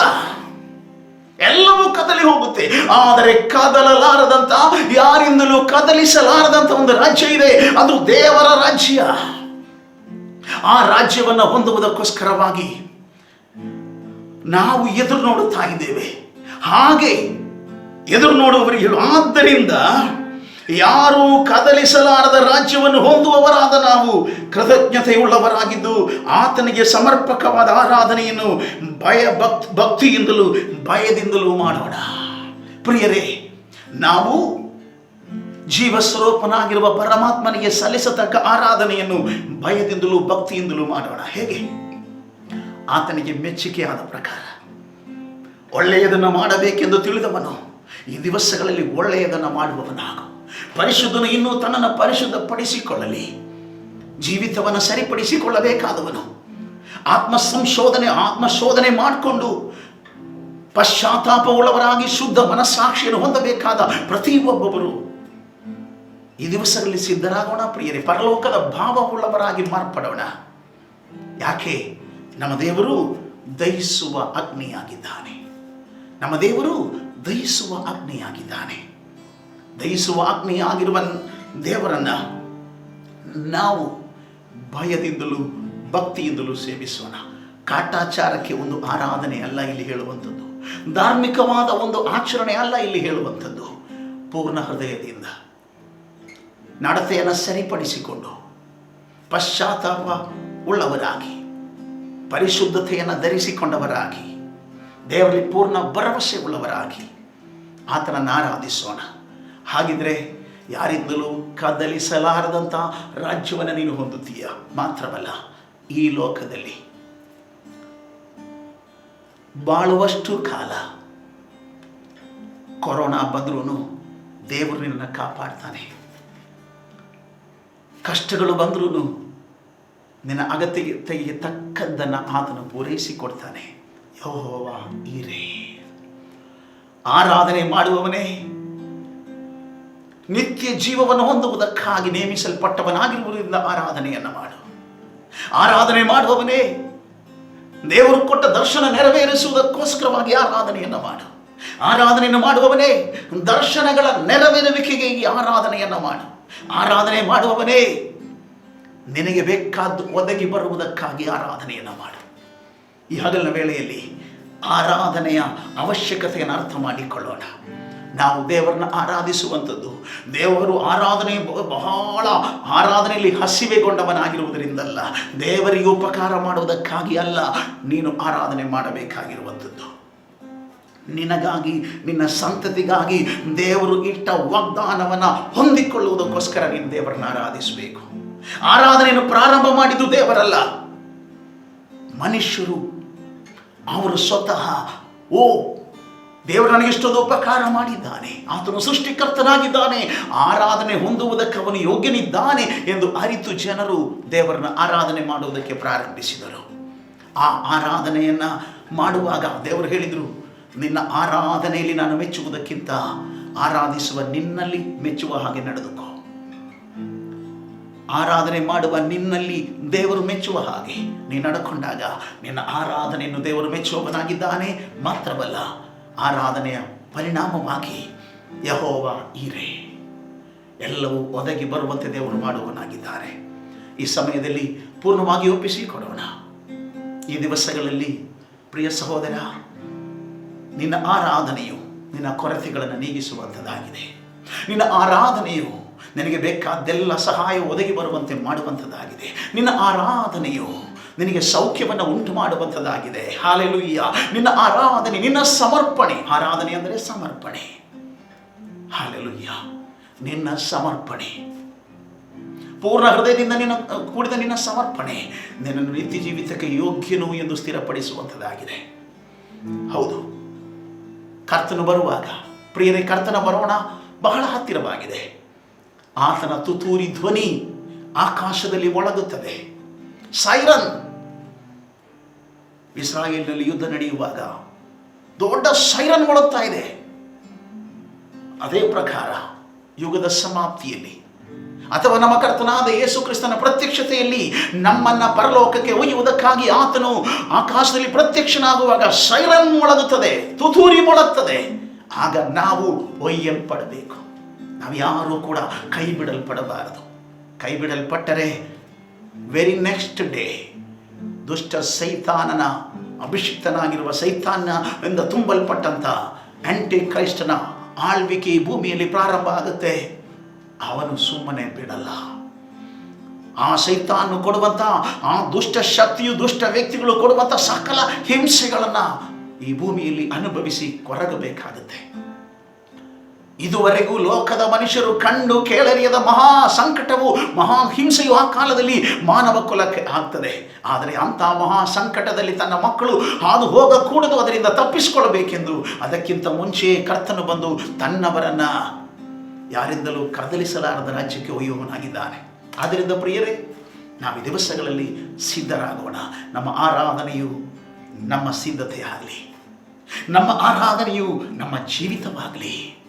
ನಮ್ಮ ಆರಾಧನೆಯು ದೇವರನ್ನು ನಮಗೂ ನಮ್ಮ ಮಕ್ಕಳಿಗೂ ನಮ್ಮ ಕುಟುಂಬಕ್ಕೂ ಒದಗಿಸಬೇಕಾದನ್ನು ಒದಗಿಸುವುದಕ್ಕಿರುವಂತಹ ಒಂದು ಮಾರ್ಗವಾಗಲಿ. ಹಲ್ಲೆಲೂಯಾ. ನಮ್ಮ ಆರಾಧನೆಯು ನಿತ್ಯ ಜೀವಿತಕ್ಕೋಸ್ಕರ ನಮ್ಮನ್ನು ಸಿದ್ಧಪಡಿಸುವುದಕ್ಕೆ ಪೂರಕವಾಗಲಿ ಎಂದು ಹೇಳುತ್ತಾ ನನ್ನ ಮಾತುಗಳನ್ನು ಮುಗಿಸ್ತೇನೆ. ದೇವರು ಈ ವಾಕ್ಯಗಳ ಮೂಲಕವಾಗಿ ನಿಮ್ಮನ್ನು ಆಶೀರ್ವದಿಸಲಿ. ಹಲ್ಲೆಲೂಯಾ. ಈ ಸಮಯದಲ್ಲಿ ನಮ್ಮ ಆರಾಧನಾ ತಂಡದವರು ಮುಂದೆ ಬಂದು ಒಂದು ಹಾಡನ್ನು ಹಾಡ್ತಾರೆ. ಅದರ ನಂತರ ನಾವು ಪ್ರಾರ್ಥನೆ ಮಾಡಿ ಅಂತ್ಯಾಶೀರ್ವಾದವನ್ನು ಪಡ್ಕೊಳ್ಳೋಣ. ಜೀವಿಸುವೆ ನನಗೆಂದು ಜಯ ಜಯ, ಕ್ರಿಸ್ತನಲ್ಲಿ ಜೀವಿಸುವೆ ನನಗೆಂದು ಜಯ ಜಯ. ಜಯ ಉಂಟು, ಜಯ ಉಂಟು, ಜಯ ಉಂಟು, ನನಗೆ ಜಯ ಉಂಟು, ಜಯ ಉಂಟು, ಜಯ ಉಂಟು, ಜಯ ಉಂಟು, ಜಯ ಉಂಟು, ಜಯ ಉಂಟು, ನನಗೆ ಜಯ ಉಂಟು, ಜಯ ಉಂಟು, ಜಯ ಉಂಟು. ಕಷ್ಟ ಬಂದರು ನನಗೇನು ಚಿಂತೆ ಇಲ್ಲ, ಏನೇನು ಕಷ್ಟ ಬಂದರು ನನಗೇನು ಚಿಂತೆ ಇಲ್ಲ. ಯಾರೇನು ಹೇಳಿದರು, ಯಾರೇನು ಹೇಳಿದರು, ನಾ ಸೋತು ಹೋಗಲಾರೆ.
ಯೇಸು ಶಾಪವನಿಗಿಸಿದನು, ಪಾಪವಳಿಸಿದನು. ಯೇಸು ಶಾಪವನಿಗಿಸಿದನು, ಆತನ ಗಾಯದಿಂದ, ಆತನ ಗಾಯದಿಂದ ನಾ ಶುದ್ಧವಾದೆ, ಶುದ್ಧವಾದೆ, ನಾ ಶುದ್ಧವಾದೆ, ಶುದ್ಧವಾದೆ. ಕ್ರಿಸ್ತನಲ್ಲಿ ಜೀವಿಸುವೆ, ನನಗೆಂದು ಜಯ ಜಯ. ಕ್ರಿಸ್ತನಲ್ಲಿ ಜೀವಿಸುವೆ, ನನಗೆಂದು ಜಯ ಜಯ. ಉದಯಗಳ ನಡುವೆ ನಾನೇಸು ಬರಲಿರುವ, ಮೇಘಗಳ ನಡುವೆ ನಾನೇಸು ಬರಲಿರುವ, ಕೈ ಹಿಡಿದು ಕರೆದೊಯ್ಯುವ, ಕೈ ಹಿಡಿದು ಕರೆದೊಯ್ಯುವ, ನನ್ನ ಕಣ್ಣೀರೆಲ್ಲ ನೀಗಿಸುವ, ನನ್ನ ಕಣ್ಣೀರೆಲ್ಲ ನೀಗಿಸುವ. ಕ್ರಿಸ್ತನಲ್ಲಿ ಜೀವಿಸುವೆ, ನನಗೆಂದು ಜಯ ಜಯ. ಕ್ರಿಸ್ತನಲ್ಲಿ ಜೀವಿಸುವೆ, ನನಗೆಂದು ಜಯ ಜಯ. ಜಯ ಉಂಟು, ಜಯ ಉಂಟು, ಜಯ ಉಂಟು, ನನಗೆ ಜಯ ಉಂಟು, ಜಯ ಉಂಟು, ಜಯ ಉಂಟು. ಜಯ ಉಂಟು, ಜಯ ಉಂಟು, ಜಯ ಉಂಟು, ನನಗೆ ಜಯ ಉಂಟು, ಜಯ ಉಂಟು, ಜಯ ಉಂಟು. ಹೌದು ಪ್ರಿಯರೇ, ನಾವು ದೇವರ ವಾಗ್ದಾನಗಳನ್ನು ನಂಬಿ ಆತನಲ್ಲಿ ಭರವಸೆ ಇಟ್ಟವರಾಗಿ ನಾವು ಆರಾಧಿಸುವವರು, ಪ್ರಾರ್ಥಿಸುವವರು ಆಗೋಣ. ದೇವರನ್ನು ನಿರಂತರವಾಗಿ ಆರಾಧಿಸುತ್ತಾ ನಮ್ಮ ಜೀವನವನ್ನು ನಾವು ಮುಂದುವರಿಸೋಣ. ಖಂಡಿತವಾಗಿ ಇಂಥ ಪರಿಸ್ಥಿತಿಗಳಲ್ಲಿ ಆತನು ನಮಗೆ ಸಹಾಯ ಮಾಡುವನಾಗಿದ್ದಾನೆ.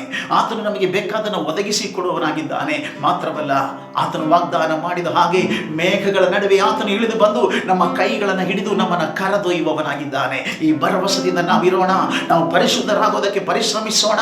ಆತನ ಚಿತ್ತಕ್ಕನುಸಾರವಾಗಿ ಒಳಿತನ್ನ ಮಾಡುವವರಾಗಿ ಆತನನ್ನು ಆರಾಧಿಸುತ್ತಾ ಈ ಲೋಕದಲ್ಲಿ ಆತನ ಸಾಕ್ಷಿಗಳಾಗಿ ಜೀವಿಸೋಣ. ನಾವು ಪ್ರಾರ್ಥನೆ ಮಾಡಿಕೊಳ್ಳೋಣ. ಪ್ರೀತಿ ಸ್ವರೂಪನಾಗಿರುವ ನಮ್ಮ ತಂದೆಯಾದ ದೇವರೇ, ಇವತ್ತು ಒಳ್ಳೆಯ ದಿವಸಕ್ಕಾಗಿ ನಿನಗೆ ಸ್ತೋತ್ರ ಮಾಡುವವರಾಗಿದ್ದೇವೆ. ಇವತ್ತಿನ ದಿವಸ ನಿಮ್ಮನ್ನು ಆರಾಧಿಸುವಂತಹ ಭಾಗ್ಯವನ್ನು ಕೊಟ್ಟದಕ್ಕಾಗಿಯೂ, ನೀನು ಕೊಟ್ಟಂತಹ ಈ ಭಾಗ್ಯ ಪದವಿಯಲ್ಲಿ ನಿಂತುಕೊಂಡು ನಿಮ್ಮನ್ನು ಆರಾಧಿಸುವುದಕ್ಕಾಗಿಯೂ, ನಮಗೆ ಕೃಪೆ ಕೊಟ್ಟದಕ್ಕಾಗಿ ನಾವು ಸ್ತೋತ್ರ ಮಾಡುವವರಾಗಿದ್ದೇವೆ. ಇವತ್ತು ನಾವು ಕೇಳಿದ ವಾಕ್ಯದ ಪ್ರಕಾರವಾಗಿ ಕರ್ತನೇ, ಹಲ್ಲೆಲೂಯಾ, ಓ ನಿನ್ನ ಚಿತ್ತಕ್ಕನುಸಾರವಾಗಿ ನಿಮ್ಮನ್ನು ಆರಾಧಿಸುವುದಕ್ಕೋಸ್ಕರವಾಗಿ ನಮ್ಮ ಜೀವಿತಗಳನ್ನು ಕ್ರಮಪಡಿಸಿಕೊಂಡು ಈ ದಿನಗಳಲ್ಲಿ ಪೂರ್ಣವಾಗಿ ನಿಮ್ಮಲ್ಲಿ ಆಶ್ರಯಿಸಿಕೊಂಡವರಾಗಿ ನಮಗೆ ಬೇಕಾದ್ದೆಲ್ಲವನ್ನು ಒದಗಿಸುವುದಕ್ಕೆ ಶಕ್ತನಾಗಿರುವ ದೇವರಲ್ಲಿ ಭರವಸೆ ಇಟ್ಟುಕೊಂಡು ದೇವರನ್ನು ಆರಾಧಿಸುತ್ತಾ ಜೀವಿತವನ್ನು ಕ್ರಮಪಡಿಸುತ್ತಾ, ಕರ್ತನೇ ನಿನ್ನ ಮರಣವು ಹತ್ತಿರವಾಗುತ್ತಿರುವ ಈ ಸಮಯಗಳಲ್ಲಿ ನಾವೆಲ್ಲರೂ ಸಿದ್ಧರಾಗುವುದಕ್ಕೆ ನಮಗೆ ಸಹಾಯ ಮಾಡು. ಅದುವರೆಗೂ ನಿನ್ನ ಮಕ್ಕಳು ಕರ್ತನಿಂದ ಪೋಷಿಸಲ್ಪಡಬೇಕೆಂದು ನಾವು ಪ್ರಾರ್ಥಿಸುವವರಾಗಿದ್ದೇವೆ. ನಿನ್ನಿಂದ ಕಾಪಾಡಲ್ಪಡಬೇಕೆಂದು ನಾವು ಪ್ರಾರ್ಥಿಸ್ತಾ ಇದ್ದೇವೆ ರಾಜ. ವಿಶೇಷವಾಗಿ ಈ ದಿನಗಳಲ್ಲಿ ಕೊರೋನಾ ಪೀಡಿತರಾಗಿ ಆಸ್ಪತ್ರೆಗಳಲ್ಲಿ ಚಿಕಿತ್ಸೆಯಲ್ಲಿರತಕ್ಕಂಥ ಪ್ರತಿಯೊಬ್ಬೊಬ್ಬರ ಸೌಖ್ಯಕ್ಕಾಗಿ ನಾವು ಪ್ರಾರ್ಥಿಸುತ್ತೇವೆ. ಅವರಿಗೆ ಬೇಕಾಗಿರುವ ಸೂಕ್ತವಾದ ಚಿಕಿತ್ಸೆ ಒದಗಿ ಬರಲಿ. ಅವರಿಗೆ ಬೇಕಾಗಿರುವ ಔಷಧಿಗಳು, ಅವರಿಗೆ ಬೇಕಾಗಿರುವ ಆಕ್ಸಿಜನ್ ವ್ಯವಸ್ಥೆ, ಅವರಿಗೆ ಬೇಕಾಗಿರುವ ಹಣದ ವ್ಯವಸ್ಥೆ, ಸರ್ಕಾರದಿಂದ ಒದಗಿ ಬರಬೇಕಾದ ಸಹಾಯ, ಇನ್ನಿತರ ಮೂಲಗಳಿಂದ ಬೇಕಾದ ಸಹಾಯ ಯೇಸುವಿನ ನಾಮದಲ್ಲಿ ಒದಗಿ ಬರಲಿ ಎಂದು ನಾವು ಪ್ರಾರ್ಥಿಸ್ತಾ ಇದ್ದೇವೆ ರಾಜ. ಮಾತ್ರವಲ್ಲ, ಈ ದಿನಗಳಲ್ಲಿ ನಮ್ಮನ್ನು ಆಳುತ್ತಿರುವಂತಹ ನಮ್ಮ ಸರ್ಕಾರದವರನ್ನ, ಕರ್ತನೆ ಆಡಳಿತ ವರ್ಗದವರನ್ನ ನೀನು ಆಶೀರ್ವದಿಸು ಕರ್ತನೆ.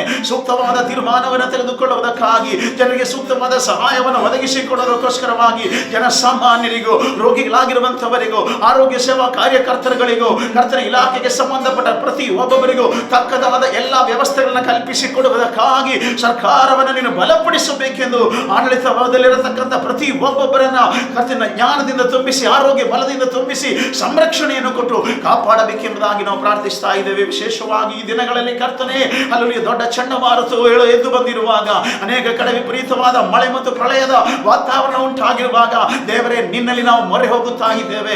ಈ ಕರ್ತನೆ ಜನರನ್ನು ಕಾಪಾಡಬೇಕು, ಈ ಜನರನ್ನು ನೀನು ಸಂರಕ್ಷಿಸಬೇಕು ಕರ್ತನೆ. ಪ್ರಾಣಾಪಾಯಗಳನ್ನು ನೀನು ತಪ್ಪಿಸಬೇಕು ಕರ್ತನೆ. ವಿಶೇಷವಾಗಿ ಅವರು ಜೀವನದಲ್ಲಿ ದುಡಿದು ಸಂಪಾದನೆ ಮಾಡಿದಂತ ಅವರ ಮನೆ, ಅವರಿಗಿರುವ ಆಸ್ತಿ ಪಾಸ್ತಿ ಎಲ್ಲವನ್ನ ಅನೇಕರು ಕಳ್ಕೊಂಡಿದ್ದಾರಲ್ಲ ದೇವರೇ, ನೀನಲ್ಲದೆ ಬೇರೆ ಯಾರು ಅವರಿಗೆ ಆಶ್ರಯವಿಲ್ಲ. ಎಲ್ಲವನ್ನ ನಿಯಂತ್ರಿಸುವ ಓ ಕರ್ತನೆ, ವಾತಾವರಣವನ್ನು, ಹವಾಮಾನವನ್ನ ಎಲ್ಲವನ್ನ ನಿಯಂತ್ರಿಸುವುದಕ್ಕೆ ಸಾಮರ್ಥ್ಯವುಳ್ಳ ನೀನು ಕರ್ತನೆ. ಸಮುದ್ರವನ್ನ ಶಾಂತಪಡಿಸಿದ ನೀನು, ಬಿರುಗಾಳಿಯನ್ನು ಅಡಗಿಸಿದ ನೀನು, ಈ ಮನುಷ್ಯರ ಜೀವಿತ ಜೀವಿತದಲ್ಲಿ ಕರ್ತನೆ ಬೀಸುತ್ತಿರುವಂತಹ ಎಲ್ಲ ಬಿರುಗಾಳಿಯನ್ನು ಅಡಗಿಸಬೇಕೆಂಬುದಾಗಿ, ಕೊರೋನಾ ಎನ್ನುವಂತಹ ಬಾಧೆಯನ್ನು ತೊಲಗಿಸಬೇಕೆಂಬುದಾಗಿ ನಾವು ಪ್ರಾರ್ಥಿಸ್ತಾ ಇದ್ದೇವೆ. ವಿಶೇಷವಾಗಿ ಕರ್ತನೆ ಯೆರೂಸಲೇಮಿನ ಸಮಾಧಾನಕ್ಕಾಗಿ ನಾವು ಪ್ರಾರ್ಥಿಸುತ್ತೇವೆ. ಇಸ್ರಾಯೇಲಿನಲ್ಲಿ ಯೆರೂಸಲೇಮಿನಲ್ಲಿ ಸಮಾಧಾನ ಉಂಟಾಗಲಿ ಕರ್ತನೆ. ಹಲ್ಲೆಲೂಯಾ ಕರ್ತನೆ, ಹಲ್ಲೆಲೂಯಾ. ಅಲ್ಲಿ ಯುದ್ಧದ ಆ ಒಂದು ಸ್ಥಿತಿಗತಿಗಳೆಲ್ಲವೂ ಮಾರ್ಪಟ್ಟು ಸಮಾಧಾನವು ಸ್ಥಾಪನೆಯಾಗಬೇಕೆಂಬುದಾಗಿ ನಾವು ಪ್ರಾರ್ಥಿಸ್ತಾ ಇದ್ದೇವೆ ಕರ್ತನೆ. ನಿನ್ನ ಕರೆಗಳಿಗೆ ಒಪ್ಪಿಸ್ತಾ ಇದ್ದೇವೆ. ಇವತ್ತು ನಿಮ್ಮನ್ನು ಆರಾಧಿಸುವುದಕ್ಕಾಗಿಯೂ ಈ ವಿಷಯಗಳಿಗಾಗಿ ಪ್ರಾರ್ಥಿಸುವುದಕ್ಕಾಗಿಯೂ ಕೃಪೆ ಕೊಟ್ಟಿದ್ದಿ. ನಾವು ನಮ್ಮ ಜೀವಿತವನ್ನ ದೇವರಿಗೆ ಮೆಚ್ಚುಗೆಯಾಗಿಯೂ ಮೀಸಲಾಗಿಯೂ ಇರುವ ಸಜೀವ ಯಜ್ಞವಾಗಿ ಅರ್ಪಿಸುವುದಕ್ಕಾಗಿ ನಮಗೆ ಸಹಾಯ ಮಾಡು. ಎಲ್ಲ ಘನಮಾನ ಮಹಿಮೆ ನಿನಗೆ ಸಲ್ಲಿಸ್ತೇವೆ. ಇವತ್ತು ಆರಾಧನೆಯಲ್ಲಿ ಯಾರೆಲ್ಲ ಭಾಗಿಗಳಾಗಿದ್ದಾರೋ, ಯಾರೆಲ್ಲ ಲೈವ್ ಮೂಲಕವಾಗಿ ಕರ್ತನ ಈ ಒಂದು ಕಾರ್ಯಕ್ರಮಗಳನ್ನು ವೀಕ್ಷಿಸಿದ್ದಾರೋ, ಯಾರೆಲ್ಲ ಈ ಒಂದು ಆರಾಧನೆಯಲ್ಲಿ ನಮ್ಮೊಂದಿಗೆ ಪಾಲ್ಗೊಂಡಿದ್ದಾರೋ ಅವರೆಲ್ಲರನ್ನು ಆಶೀರ್ವದಿಸು, ಅವರ ಕೊರತೆಗಳನ್ನು ನೀಗಿಸು. ಯೆಹೋವಾ ಈರೆಯಾಗಿ ಎಲ್ಲವೂ ಅವರಿಗೆ ಒದಗಿ ಬರುವಂತೆ ಮಾಡಬೇಕೆಂದು ನಮ್ಮ ಕರ್ತನು ಒಡೆಯನು ರಕ್ಷಕನೂ ಆಗಿರುವ ಕ್ರಿಸ್ತ ಯೇಸುವಿನ ಅತಿ ಪರಿಶುದ್ಧವಾದ ನಾಮದಲ್ಲಿ ಪ್ರಾರ್ಥಿಸ್ತೇವೆ ನಮ್ಮ ತಂದೆಯೇ, ಆಮೆನ್. ತಂದೆಯಾದ ದೇವರ ಪ್ರೀತಿ, ಕ್ರಿಸ್ತ ಯೇಸುವಿನ ಕೃಪೆ, ಪರಿಶುದ್ಧಾತ್ಮನ ಅನ್ಯೋನ್ಯತೆ, ಸಹವಾಸ, ಕಾವಲು, ನಡೆಸುವಿಕೆ ಮತ್ತು ಸಂರಕ್ಷಣೆ ನಮ್ಮೆಲ್ಲರಿಗೂ ಈ ದಿನವೂ ಸದಾಕಾಲ ನಮ್ಮ ಕರ್ತನ ಬರೋಣದ ತನಕ ಉಂಟಾಗಲಿ. ಆಮೆನ್. ಕ್ರಿಸ್ತ ಯೇಸುವಿನಲ್ಲಿ ಜಯ ಕೊಟ್ಟ ದೇವರಿಗೆ ಸ್ತೋತ್ರ. ದೇವರು ನಿಮ್ಮೆಲ್ಲರನ್ನು ಆಶೀರ್ವದಿಸಲಿ. Peace be with you. God bless you all.